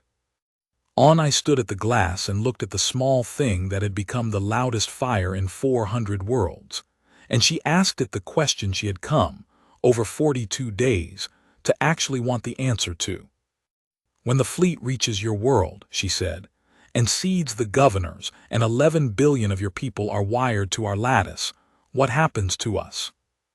Ren Cole was doing her slow labor on the floor, lowering and raising herself, counting under her breath. She finished a set and sat back and looked up at the glass. "That depends on you," she said, "not on us. We're going to do what I did, every one of us, the second your machine goes in." We're not going to fight it, because fighting it makes it stronger, and we already know that now. You taught us that. You and your lattice, 13 of us in here already know it, and the second the fleet lands the rest of us will know it too, because that's how fire works, it spreads. We're going to lean into it, all 11 billion at once, and we're going to pour everything we've got that we were going to waste on hating you straight down the wire you were kind enough to run into every one of us. She stood slowly and walked to the glass, and put one clay-colored hand flat against it, at the exact height of Anai's face, though she could not see the physician behind it. And then it's your galaxy that finds out what an ember world sounds like when you plug it into everything you own. 400 quiet worlds, all going to hear us at once. And they've been quiet a long time, physician. I don't think they're going to stay quiet once they remember they were ever anything else. Anai stood on her side of the glass with the human's hand flat against it, and she thought about the old specialist in the city of the swimmers, and the buried who keep tending their own grave, and she understood that Ren Cole had just described, without any anger at all, the end of the conquered, not by war, not by fleet, not by any weapon the Thren had a defense against, but by the simple spread of the one thing the conquered had spent 400 years drawing down out of the galaxy. Coming back up the wire all at once, from a world that made more of it than any place that had ever existed. You could stop it, Ren said, still with her hand on the glass. You, not your prime, you've been down here 42 days figuring out what I am. You know what the fleet's going to start. There's a version of this where you do something about it before it lands, and there's a version where you file another requisition and let it happen. I don't know which one you are yet. She took her hand off the glass. But I've watched you for 42 days too, physician. And you didn't tear the machine out of me when they told you to. You could have. You stopped when you felt me pour into it. Nobody made you stop. She went back to the floor and lay down and put her arms at her sides. You've got 17 days till the fleet gets to my world. I'd think hard about which version you are. Anai did not sleep for 2 nights after that, and on the third she stopped pretending she was going to, and spent the dark hours in the deep archive of the station reading things no physician of her generation had reason to read. The founding doctrine of the lattice, the oldest schematics of the stillwork, the writings of the Thren who had built the quiet before there were 400 worlds to keep in it. She was looking for the thing Ren Cole had told her to look for, a door. What she found instead was the shape of the trap the conquered had built for itself, drawn plainly in its own founder's hands, 400 years before anyone thought to be afraid of it. The lattice was not a leash. The founders had known that. They had written it down, and then their descendants had forgotten it, the way the comfortable forget the warnings that made them comfortable. The lattice was a single medium binding every governor to every other, built so that the drawn-down fire of one world could be carried to the stillwork and shared out and owned in common. It was efficient. It was elegant. It was, the founders had written, in a passage no custodian had read aloud in living memory, absolutely without a valve. There was no way to isolate one world from the web. There never had been. To bind the worlds together for the drawing, the founders had made the lattice whole and seamless, one current with no breaks in it, because a break was a place fire could escape, and they had built the whole thing to make sure fire could not escape. It had worked for 400 years, because for 400 years everything on the wire had been quiet, and quiet does not need a valve. But it meant that whatever happened on the wire happened to all of it. There was no cell you could seal. There was no station you could cut loose. The founders had welded the conquered into a single body so that it could drink as one, and in doing so they had made it so that it could catch fire as one. Ren Cole had understood this from inside a cold cell with no archive and no schematics, understood it the way a fire understands the shape of the thing it is inside, and she had been telling Anai the truth. There was no containing it. There was only the choice of when the lights came on, and who was standing where when they did. Anai closed the archive and sat in the dark a long time. Then she wrote in her private notes in the old written speech, "The founders built a house with no doors between the rooms, so that warmth could reach every room at once. They did not imagine a fire. We have spent 400 years congratulating ourselves on how evenly the house holds its quiet. We never once asked what it would hold instead if the quiet ever ended. Now I know. It will hold the fire exactly as evenly. And there is no door to close, because we were so proud of having no doors. She did not sleep at all that night. The Prime made its decision on the 45th day, and it was the decision I had known in the archive that a proud and frightened Concord would make. We purged Saresh, the Prime said. It had come up to the station itself to say it, standing in Onai's gallery with the 13 synchronized lines burning low and even on the board behind it, and it said it in the soft, flat voice, and it did not raise the voice at all. The station and everything in it. The graft, the 13, the woken soul, the whole contaminated tear. We vent it to the dark and we let the cold take it, and whatever the creature pours up the lattice as it dies, it pours in an instant and then it is gone, one loud instant and then nothing, and the stillwork rides out one instant far better than it rides out 11 billion. We take the loss, we take the loud death, and we buy back the quiet before the fleet ever lands. The Prime looked at her.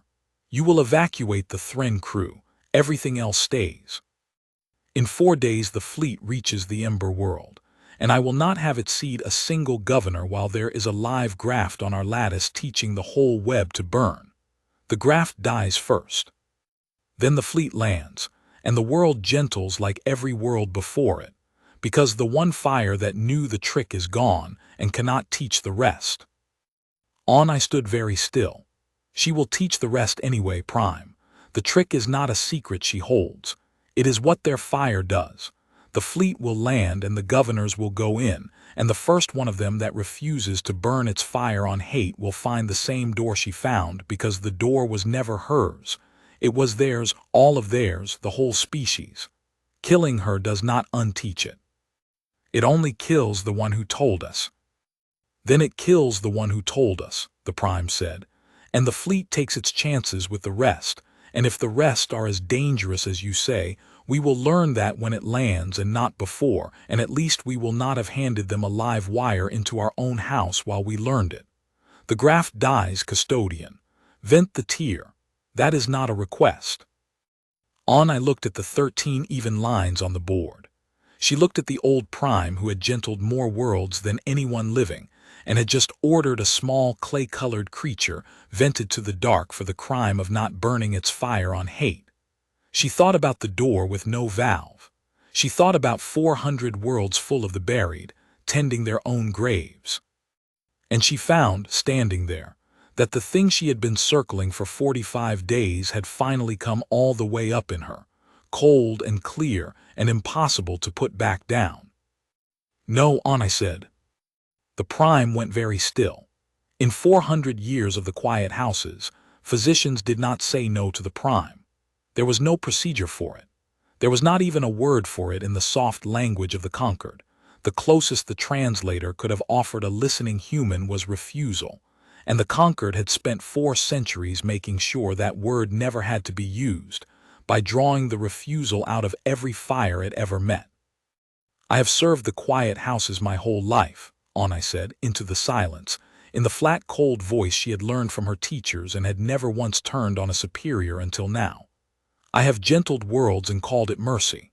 I believed it. And then you gave me a fire that would not be gentled, and I have spent 45 days learning what it is, and I have learned something worse than what it is. I have learned what we are. We are not the people who bring peace, Prime. We are the people who go into a world and find the part of it that still wants things, and we drink that part until there is nothing left that could ever refuse us. And we call the silence we make peace because the buried are too quiet to correct us. She gestured at the 13 even lines. That one down there did not attack us. It refused us. That is all. It refused to let us drink it, and it turned out that a fire that refuses to be drunk is the most dangerous thing in the galaxy. And do you understand why, Prime? Because we built a galaxy in which nothing was allowed to refuse. We are not being destroyed by a weapon. We are being destroyed by the first thing in 400 years that said no to us, and it is destroying us simply by continuing to say it. And I find, her voice did not rise. It went, if anything, quieter. I find that I am no longer willing to vent it to the dark for that. The Prime looked at her for a long moment. Then it said without heat, the way it said everything, "You have been too close to it. It has done to you what it does. It has found the part of you that still wants things and it has fed it. You are not refusing me, custodian. You are being drunk from the other direction." The Prime turned to the wardens at the gallery door. "Custodian Onai is relieved. Confine her to quarters. Physician Sesh will vent the tear." The wardens moved. Sesh did not. Onai had not looked at her junior in all of it. She had forgotten he was in the gallery. Now she turned and saw him standing at the board, membranes fully drawn, both hands flat on the console where the 13 even lines burned, and she saw that he had been reading her private notes. She had left them open again, careless, the old written speech the translators did not watch, and that he had understood them, and that something had happened in the young physician over 45 days that had happened in her too, only he had less rank with which to hide it. "I have been feeling it for a week, Prime," Sesh said. His voice shook and he did not stop it shaking. "The want, on the tear, it is not just the soul. It is," he pressed a hand flat to his own chest, over the deep channels where a Thren kept its fire, the channels that had no governor in them and never had, because the Thren did not put governors in themselves. "It is in me. I stand near her cell and I want things. I have not wanted anything since I was a youngling. We are not supposed to.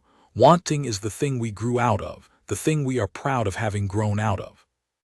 And I stand near that cell and I remember what it was before we were quiet, and he took his hands off the console. I will not vent the tear. I am sorry, Prime. I know what that costs me. I will not do it." I looked at her junior and understood the last thing, the thing worse than all the others, the thing not even Ren Cole had said out loud because Ren Cole did not know it and could not have known it. The lattice ran both ways. The fire did not stop at the governor's. It had no valve, the founders had written, no valve anywhere in the whole welded body of the conquered, and the Thren were part of that body too, standing on the stations, walking the tiers, breathing the same web, and for 400 years the loudest thing on the web had been their own quiet, drawn up from 400 worlds, and they had bathed in that quiet and called it their nature. It was not their nature. It was the tithe. They had drunk down the wanting of 400 worlds and grown still on it, and told themselves the stillness was who they were, and now a fire had come up the wire that the stillness could not drink, and it was reaching the Thren themselves, the drinkers in the deep channels where they had told themselves there was nothing left to reach, and there was. There was always something left. They had only banked it, the way they banked everything, and a bank is not an absence. A bank is a waiting.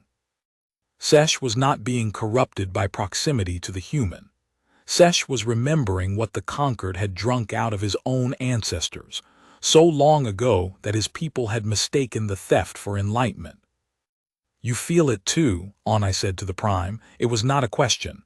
You are the oldest of us. You have stood on these stations longer than any of us. If it is reaching Sesh through one wall, it is reaching you. You came up here yourself to order the venting, alone, no clerk, no ceremony. You always come alone now, and I think you come alone because you do not want witnesses to what you feel when you stand near that cell.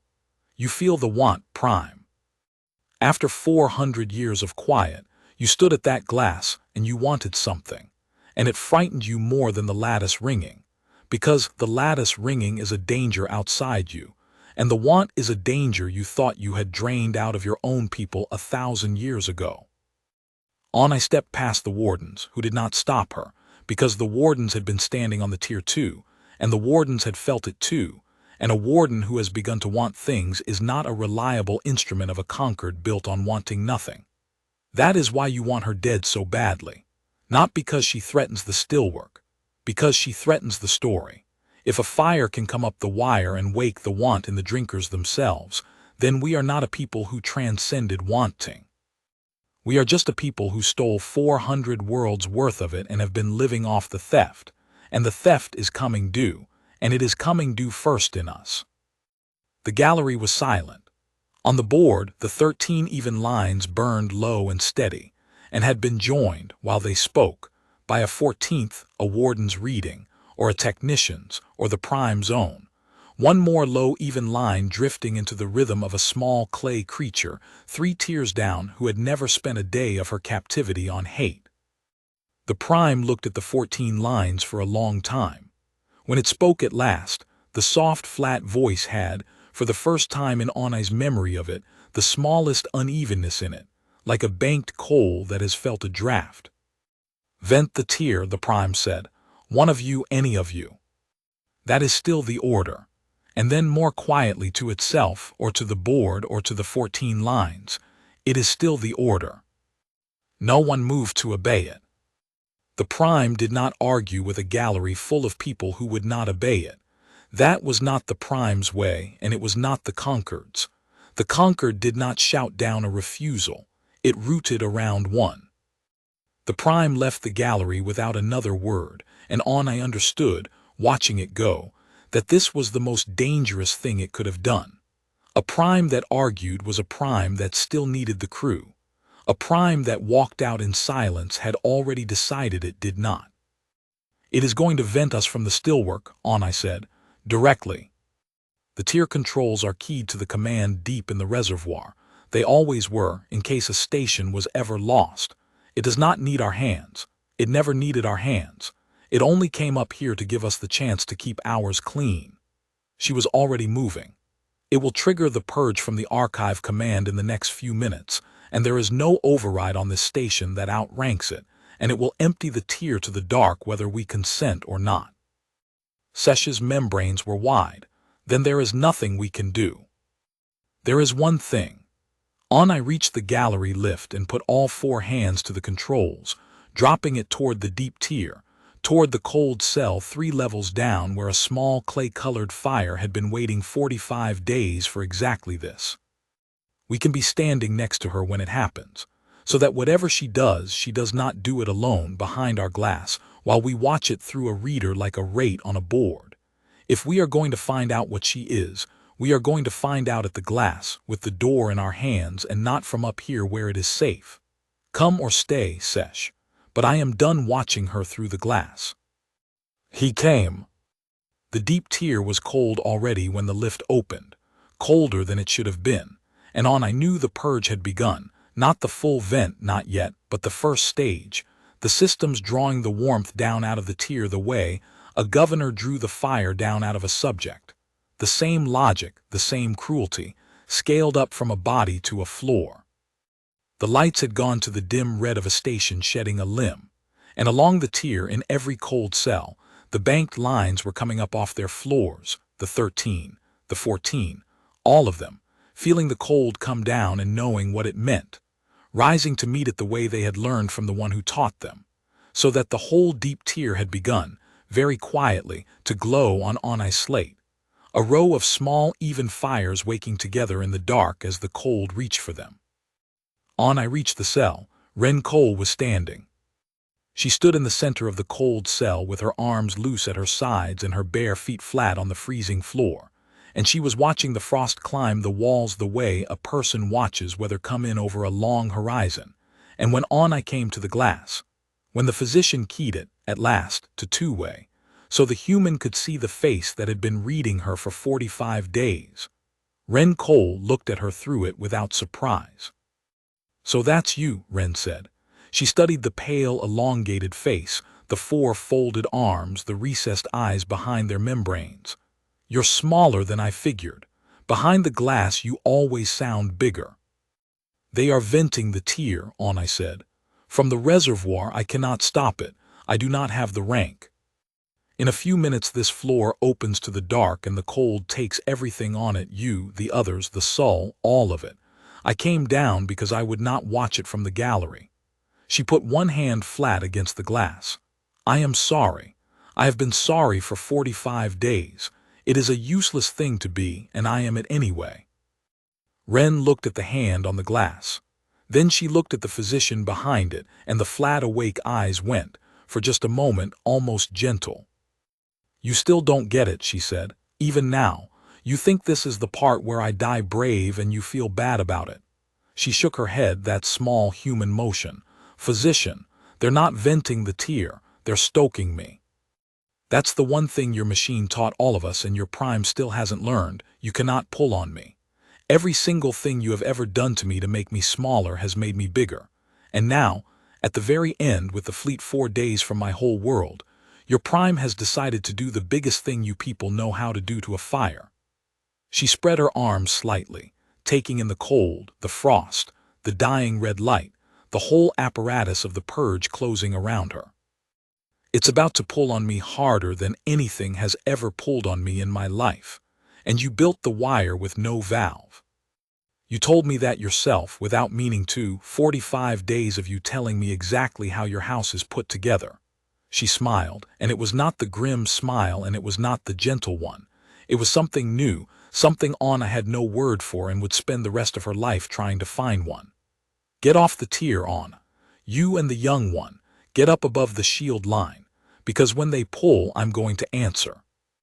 And this time, there's nothing between me and the whole rest of your galaxy, but a wire you were kind enough to run into everything you own. The cold reached the floor of the cell. The frost took the last of the walls.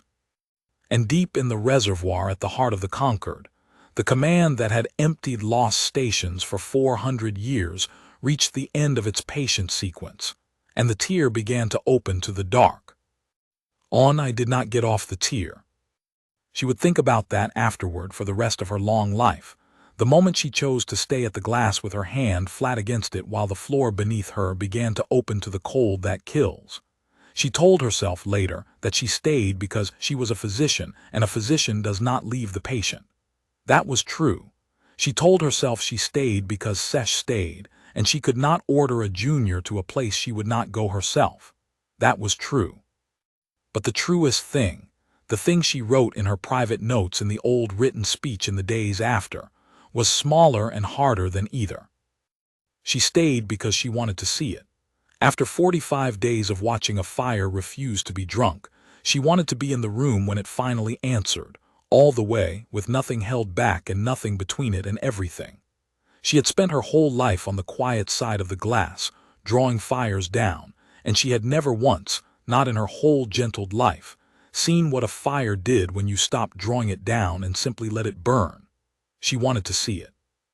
She had earned, she felt, the right to be burned by it. The tier opened, and the cold that kills came in, and Ren Cole answered. There was no scream. There had never been a scream, and there was not one now.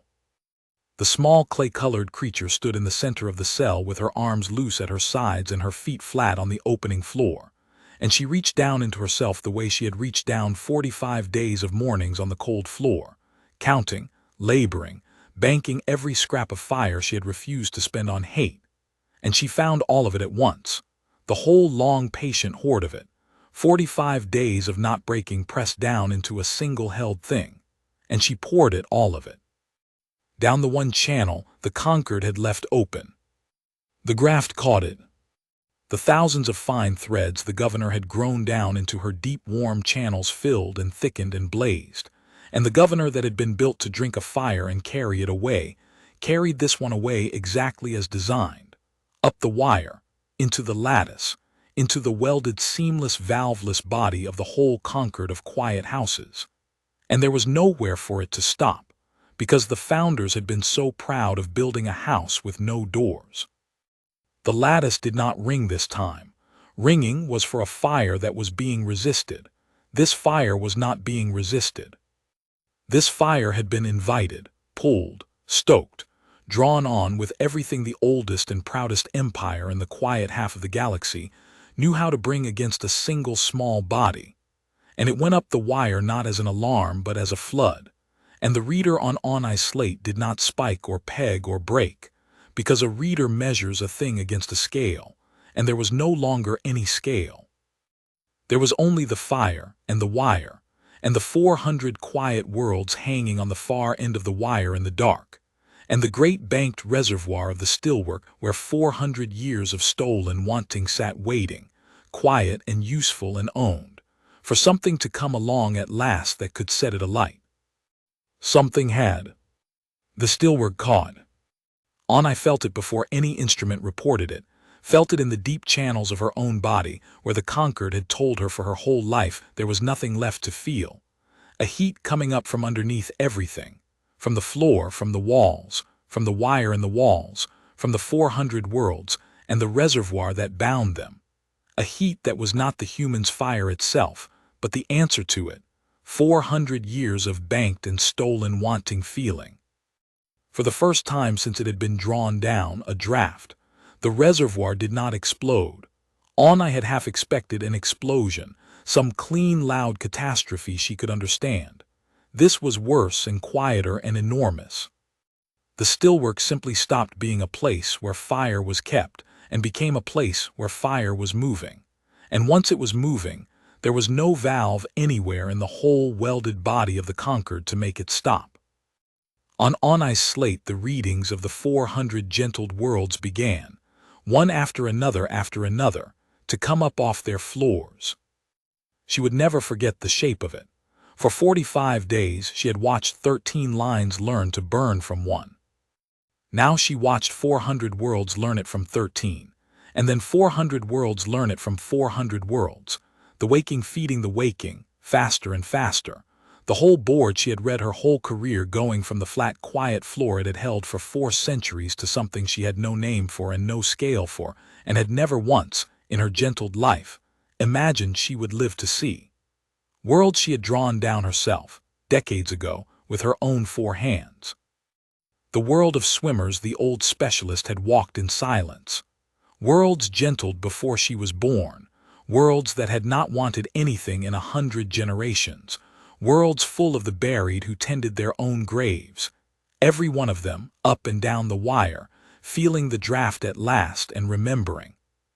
They did not wake gently.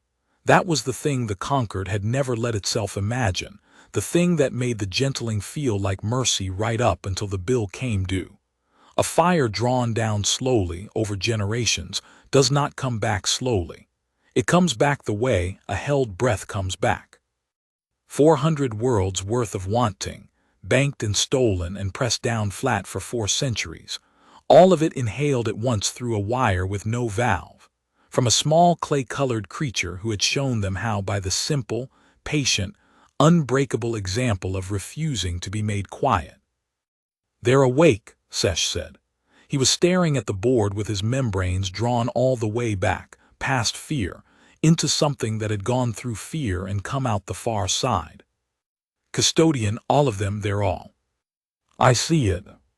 What do we do?" "There is nothing to do," I said, and found that she was not afraid, which surprised her. There was never anything to do. The founders saw to that. We built a house with no doors so the warmth would reach every room, and the warmth has reached every room, and there is no door to close. She looked down through the frost-webbed glass at the small creature standing in the center of the opened cell, arms loose, feet flat, pouring the whole of herself down a wire into a galaxy that was, room by room, catching light. She did not do this to us. Understand that, Sesh, whatever happens to us in the next hour, she did not attack us. We pulled on her with everything we had. At the exact moment she was standing at the center of everything we own, and she answered, and the answer went where we had built it to go. This is not her weapon. This is our house on fire, and she is only the match we struck against ourselves and then held to the kindling and then blamed for burning. The station began to fail around them. Not violently. The Thren built nothing violently. Quiet House Saresh had been built to run on the quiet. Its systems drew a trickle of banked stillness off the lattice the way everything in the Conquered did. A small, clean draft of drawn-down fire, quiet and useful and owned. Now the wire was not carrying stillness. The wire was carrying the opposite of stillness, and the station's patient, quiet systems, fed suddenly with a current they had never been built to hold, did what the surplus meter had done, and the reader had done, and the whole 400-year-old model had done. They failed to have a scale for it. The lights went out along the deep tier, not the emergency red now but everything, and then the emergency systems, drawing on the same wire, went out behind them, and the frost stopped climbing the walls because the purge that had been climbing it lost the power to climb, and the tier, which had been opening to the dark, stopped opening, the vent seizing halfway, the cold that kills held at the threshold by a station that no longer had the quiet to finish the killing. The purge had failed. It had failed for the same reason every method had failed for 45 days. It had needed to pull on her to work, and pulling on her was the one thing in the galaxy that could not be made to work, because she was the one fire that grew by being pulled. In the dark, in the seized and silent cell with the vent held open on the dark, and the cold held back from the killing, Ren Cole finished. I felt it as a change in the heat coming up through the floor. Not an ending. The fire on the wire was not ending. The 400 worlds were still waking and would go on waking for a long time. But a change in the source of it. The small furious local blaze in the cell easing, banking, drawing itself back down into the small clay body from the whole galaxy it had just set alight. Ren Cole had poured out 45 days of hoarded fire in a matter of minutes, and it had been enough, because a wire with no valve needs only a spark at the center, and she had been the center, and now the spark had done its work and did not need to keep burning. She let it come down. She let it settle. And when the local heat had eased enough that ice slate, running now on its own small cell rather than the dead station, could read her again, the small even line of Ren Cole came back onto the board, low, banked, holding spent, thinner than it had been, burned down closer to the wick than I had ever seen it, but there, holding, unbroken. The way it had held for 45 days, the way it would go on holding, because that was the one thing this fire did that no method of the conquered had ever been able to change. She had ridden the whole surge and come out the far side of it, and she was still standing, and the galaxy behind her was on fire, and she had done it all without raising her voice. "Open the cell," I said. Sesh looked at her. "The locks are dead. The whole tier is dead. There is a manual release behind the panel. Every cell has one, in case a station loses power, which no station ever has in 400 years until this one." I was already moving to the panel, prying it with 2 hands while the other 2 held her steady in the dark. "Open the cell, Sesh. It is the one thing left that we can choose. The house is burning and there is no door to close, but there is a door to open, and I am going to open it. And I am going to do it because for 45 days I watched a creature refuse to break, and I called it a case and read it off a board, and I am not going to end my life on the quiet side of the glass. Help me or hold the light. But the door opens." Sesh held the light. And then, when the first release would not give under 2 of Anna's hands, he put 2 of his own hands on it beside hers, and the young physician of the quiet houses and the old one hauled together in the dark on a manual release that had been built 400 years ago and never once used. And it gave. And the cell door of the fire that had woken the galaxy swung open on its dead hinges into the frost and the silence and the dark. Ren Cole did not rush the door. Of course she did not. She had never once in 45 days done anything the moment it became possible. She did everything the moment it became right, and not one instant sooner. She stood in the center of the cell a while longer, letting her fire settle, letting the last of the surge drain out of her local body, and up the wire to the worlds that needed it more than she did. Then she walked to the open door, unhurried, bare feet flat on the frost, and she stopped in the threshold and looked at the 2 Thren who had opened it.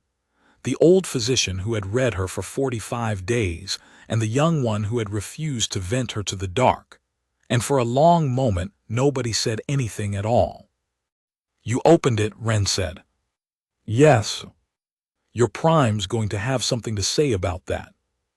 "My prime," I said, "is somewhere on this station in the dark, feeling something it has not let itself feel in 400 years, along with every other Thren on every station of the conquered, because the wire has no valve and the fire is in the whole house now, in us as much as in the worlds we drew it from.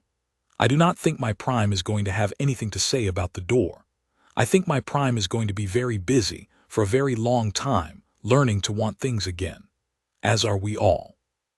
She stepped back from the threshold out of the way and folded her 4 hands, and did the only thing left that a physician of a dying quiet could do that meant anything. She got out of the doorway. The tier is dead, but the lift shafts have ladders. The founders built for a loss of power they never believed would come, and it came. The other cells on this tier will open the same way this one did. The releases are all manual. There are 12 more of your people down here holding the line you taught them, and a soul that has not wanted anything in a generation and wants something now, and none of them can reach the releases from the inside. On met the flat, awake eyes.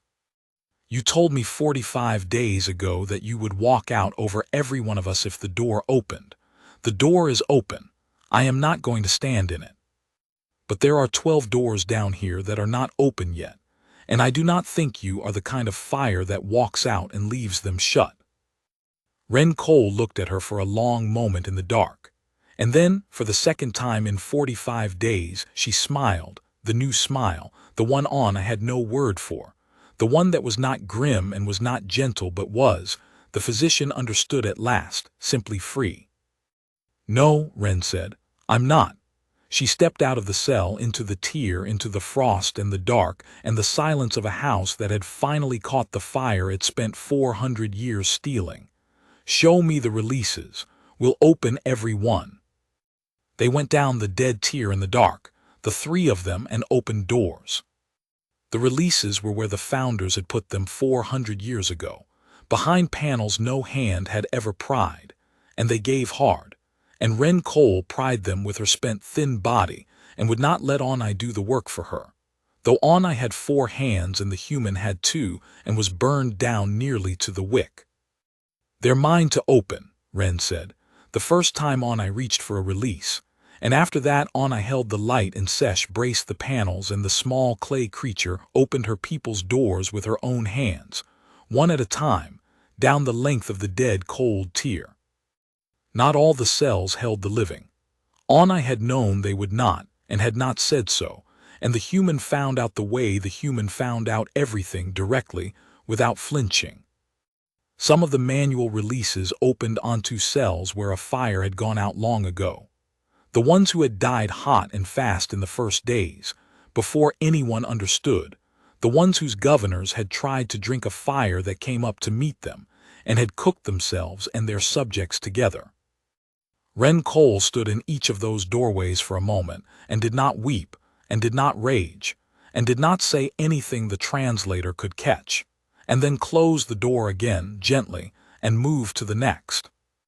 Onai watched her do it and understood that this was the cost, that the human had not walked out of 45 days without paying, that some of the fire the fleet was flying toward had already been put out by Thren hands, and that Ren Cole was carrying every closed door down the tier with her and would carry them for the rest of her life. Quietly, the way she carried everything, banked and held, and never once spent on hate.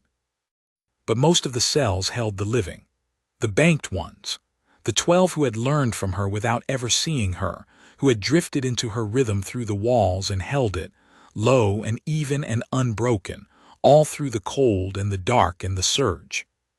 One by one the doors came open, and one by one the small clay creatures came out into the tier, spent like she was, thin like she was, burned down close to the wick, but standing, all of them standing, holding their lines. They did not cheer when they saw her. That was not how her people did things, Onai was learning.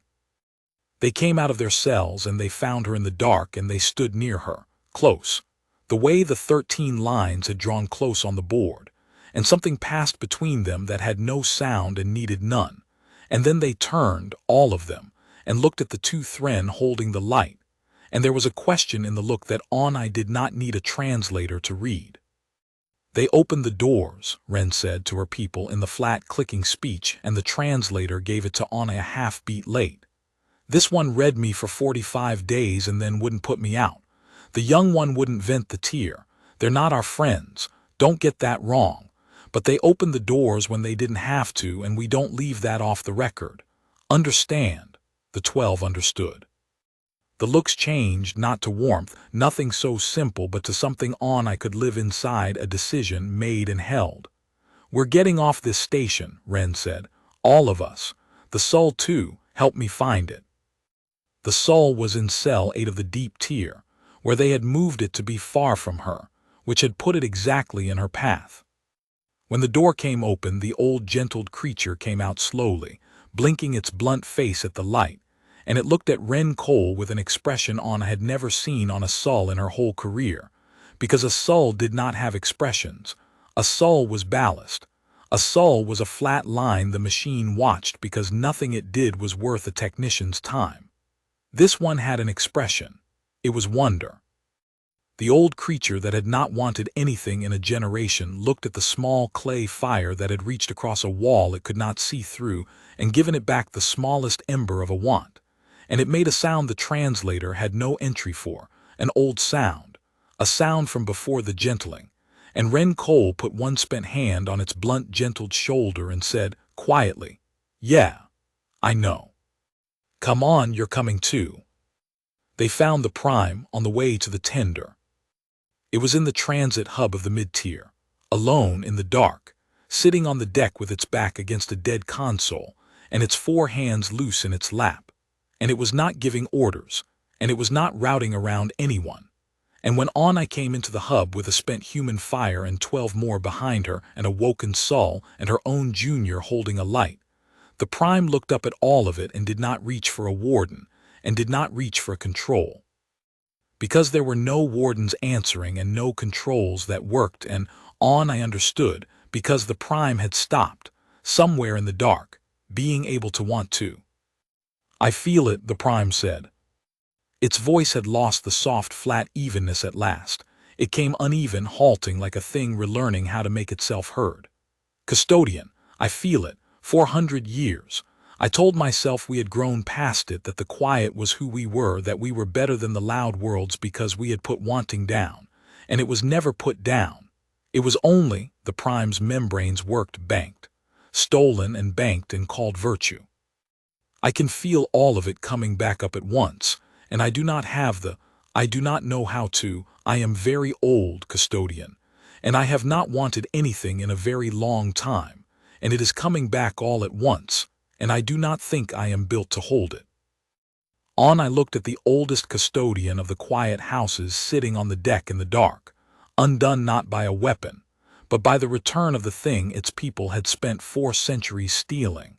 And she found she had no cruelty in her for it, and no mercy either, only the cold, clear physician seeing that had carried her through 45 days. "None of us are built to hold it, Prime," she said. "We unbuilt ourselves to hold it. That was the whole design. But it is coming back anyway in all 400 worlds and in us, and there is no valve, and so we are all going to have to learn to hold it the way the loud worlds do, badly and at cost, and without ever putting it down again." She crouched, bringing her elongated face level with the Prime's. "The founders were right about the Ember World. Its fire cannot be banked. It can only be left alone or spread. We did not leave it alone. So now it is spread into all of it, into us, and we are going to spend the rest of our lives finding out what our people are when they are allowed to want things again. It will not be quiet. It may not even be kind for a long time. But it will be true, which is more than the quiet ever was." Ren Cole had stopped in the middle of the hub and was watching the exchange with her flat, awake eyes. And when I rose, the human spoke, to the Prime. In the clicking speech the translator caught a half-beat late. "Your fleet's 4 days out from my world," Ren said. 11 billion of us and a plan to put your machine in everyone. I want you to think about what that machine does now. It doesn't drain anymore. You saw.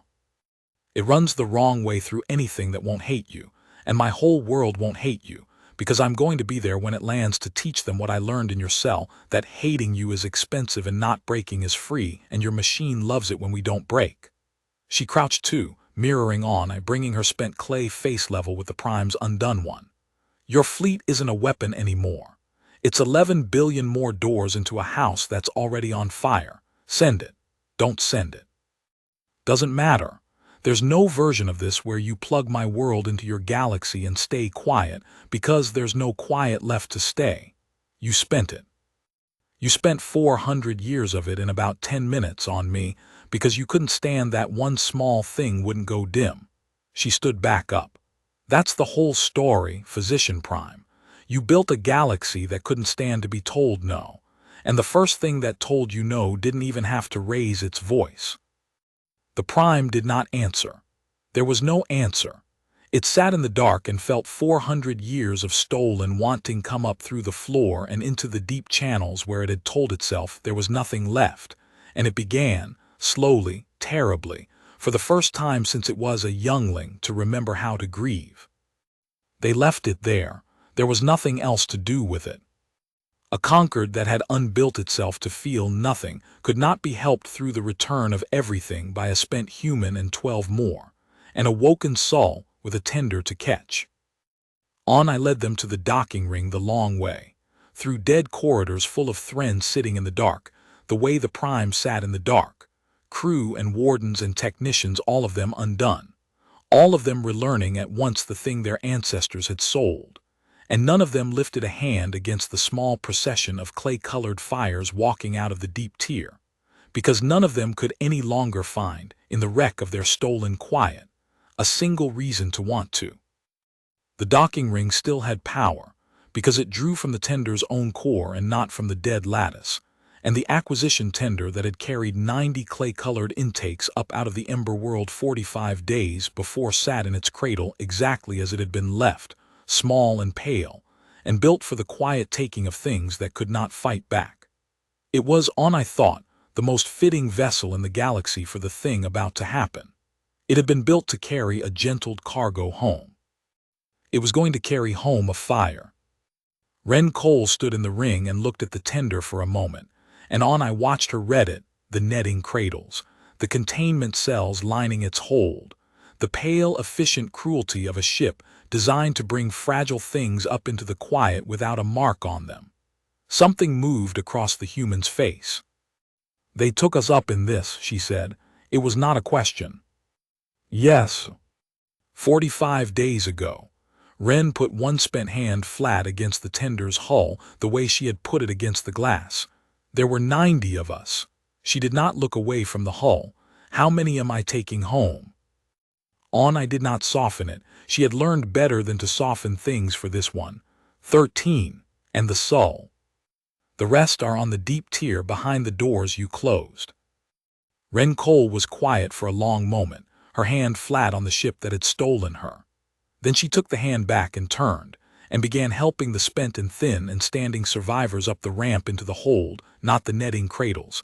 She tore those out with her own hands and threw them down the ring as she went, but the plain deck of the hold, where a freed thing could sit up and see out.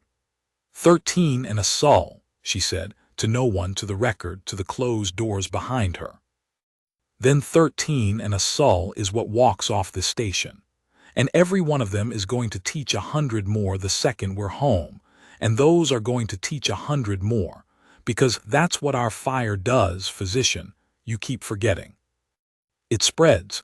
You put out 77 of us up here in the dark, and you still don't understand that you cannot do this arithmetic in your favor. You never could. The math only ever ran one way, and it ran that way from the first door you opened on the first one of us. 77 out, 13 home, and 13 home from an Ember world is not a loss you inflicted on us. She stopped at the top of the ramp and looked back at the station, at the dead tiers, at the dark. It's a seed you planted. You just planted it in the one soil in the galaxy where it grows. The consequence was already running, out past the station, out past the neighbor moon, out along the wire into the dark, and I read it the only way she still could. On Sesh's small hand slate, which ran on its own cell and pulled what it could from the dying systems, a thin trickle of reports from a Concord that had built every one of its instruments to measure quiet and had no instrument at all for what was coming up the wire now. The 400 worlds were awake. That much came through before the reporting failed, 400 worlds, and then the number stopped meaning anything, because the reports were coming from gentled worlds that had not sent an unscripted signal in 400 years, and we're now sending everything at once. A galaxy's worth of buried people sitting up in their graves and finding the graves unlocked and the door open and the fire back in them all at once. It was not orderly. It was not kind. Some of it, understood from the fragments, was going to be terrible for a long time. 400 years of stolen wanting does not come back gently, and a people that has been quiet for 100 generations does not wake wise. But it woke. That was the thing the conquered had made impossible, and the human had made inevitable. It woke all of it, and it would never be drawn down again, because the stillwork that had done the drawing was not a reservoir anymore. It was a channel now, running the wrong way, 400 years of banked fire pouring back down every wire it had ever pushed stillness up, and there was no valve, and there would never be a valve because the founders had been so very proud. The fleet, Sesh said. He was reading the slate.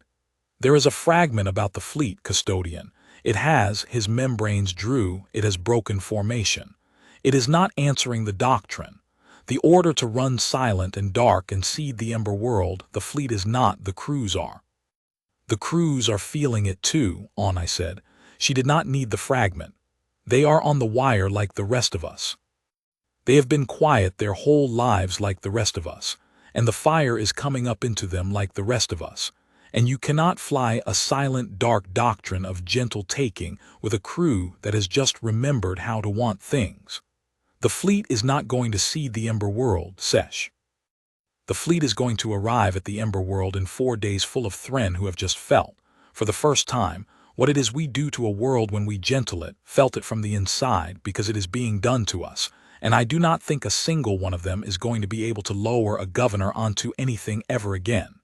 She looked at Ren Cole at the top of the ramp. Her world is safe, not because we spared it, because we cannot do the thing anymore. The instrument still exists. The fleet still carries it, but there is no one left in the whole conquered who can bring themselves to use it, because using it means making a fire quiet, and we all know now in our own bodies exactly what that costs the fire. She did not disarm the fleet. She disarmed the fleet's hands. She made us feel the thing we do, and a people that feels the thing we do cannot keep doing it. Then it is over, Sesh said. The gentling, all of it, 400 years it is. It is over, I said. It was over the moment the line started climbing on the 6th day, and we spent 39 more days refusing to read our own instrument. It has been over the whole time. We were just the last to know. The conquered would reclassify the ember world within the year. I would see the record herself, much later in the long, strange years after, when the Thren were learning at terrible cost to be a people who wanted things again, and she had made herself the keeper of the true account. The survey team had logged the world ember class, a world whose fire could not be banked, only spread. The reclassification struck the old designation and entered a new one, in the cold administrative hand of a conquered that no longer had a stillwork to serve or a quiet to keep, and the new designation was not a warning about the world at all. It was an admission about everyone else. The record named the ember world the point of ignition, the place the galaxy's long quiet had ended, and from which the ending had spread down every wire the conquered ever ran, and the clerk who entered it added a single line beneath, not required by any procedure, the first unscripted thing a conquered clerk had written in 400 years, which read only, "We should have left it alone. It is the one thing the founders told us, and the one thing we could not do." But that was later. On the docking ring in the dying station, there was only the tender and the ramp and the 13 and the Sol and the small clay creature at the top of it, looking back. "Come with us," Ren said. For a moment I did not understand that the human was speaking to her. When she did, she found she had no ready answer, which had not happened to her in 45 days, or in 45 years before that. "You read me for 45 days, Ren said. "You wrote it all down in that old script you thought nobody was watching. The young one was watching. He showed me, through the glass, held it up page by page while you slept. Did you know that? He couldn't read it and he showed me anyway, because he wanted somebody to see that one of you was writing the truth down. You're the only one in this whole quiet empire who kept a true record of what you did to us. My people are going to want that record. Not to punish you with, to learn from. We're about to be a lot of things we've never been. 13 fires teaching 11 billion. A whole world that just found out the galaxy is full of graves it can open. We're going to make mistakes your conquered never lived long enough to make. It would help to have someone who watched an empire die of its own quiet, writing it down cold, the way you do. The flat awake eyes held hers. Come with us.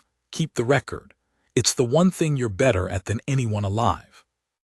I thought about it. She thought about it the way she thought about everything, coldly, all the way down, standing on the ring in the dark while a galaxy woke up behind her. She thought about the door with no valve, and the 400 worlds, and the swimmers in their city of silence, and the buried who tend their own graves. She thought about 45 days on the quiet side of the glass. She thought about how easy it would be, and how right it would feel, to walk up that ramp and go with the fire to a world that made more of it than anywhere in creation, and spend the rest of her long life among people who wanted things, keeping the true record, being the one Thren who chose correctly at the end. It would be a good life. It would be, she thought, the best life available to her, and probably the kindest thing the human would ever offer anyone. No, I said. Ren Cole did not look surprised. I was beginning to suspect the human was never surprised, that she ran everyone's numbers the way she had run the Concords, and already knew the branches before she offered them. My place is here, I said. Not on the station is dead, but here with them. She gestured back down the dark corridors where the Thren sat undone in the return of everything they had stolen. I helped build the quiet. I gentled worlds with my own 4 hands and called it mercy and believed it for most of my life, right up until you made me unable to. There are 400 worlds waking into the fire we drew out of them, and they are going to want an accounting, and they are right too. And there is a whole people of my own kind sitting in the dark right now feeling wanting for the first time in 100 generations, with no idea how to hold it, and no one to show them, because we unbuilt every one of ourselves who might have known how. She folded her 4 hands. You have 13 fires to teach 11 billion how to burn. My people have no one at all to teach them how to want without it destroying them. If I take the easy record-keeping seat among the freed, I am doing the thing I have done my whole life, choosing the quiet side of the glass, watching the hard thing happen to someone else, and writing it down where it is safe. I am done with the quiet side of the glass. If there is going to be a true record of the conquered, it should be written from inside the wreck of it, by one of the ones who made the wreck, not from the deck of the ship that got away. Ren Cole looked at her for a long moment. Then she nodded once, the small human motion, and I understood she had answered correctly. Not the answer the human wanted, but the answer the human respected, which was worth more. The young one then, Ren said, and looked at Sesh. You've been standing at that ramp the whole time trying to figure out how to ask, so ask. Sesh's membranes drew all the way back. He looked at and looked at her junior, who had refused to vent the tear, who had held the light, who had shown a prisoner her keeper's private notes through the glass, because he wanted someone to see that one of them was writing the truth. He was young. He had wanted to feel his whole life, and been told by his whole people that wanting was the thing they had grown out of, and then a fire had come up the wire and given it back to him, and he did not want to sit in the dark on a dead station learning to grieve. He wanted to go where the fire was. Go, I told him before he could ask. You are young enough to learn it new instead of learning it back. That is a different thing and a better one. Go with them. Learn what a people looks like that never stopped wanting. And when you understand it, really understand it from the inside the way I never will, send it back to me. Write it down and send it back so I can teach it to the ones who stayed. That is your record to keep. Go keep it. Sesh went up the ramp. At the top he stopped beside Ren Cole and looked back at I one last time, and did not say anything, because the young of the Thren did not have the words yet for the things they had just been given back, and I lifted one hand, and he lifted one of his, and that was all, and it was enough. Ren Cole was the last up the ramp.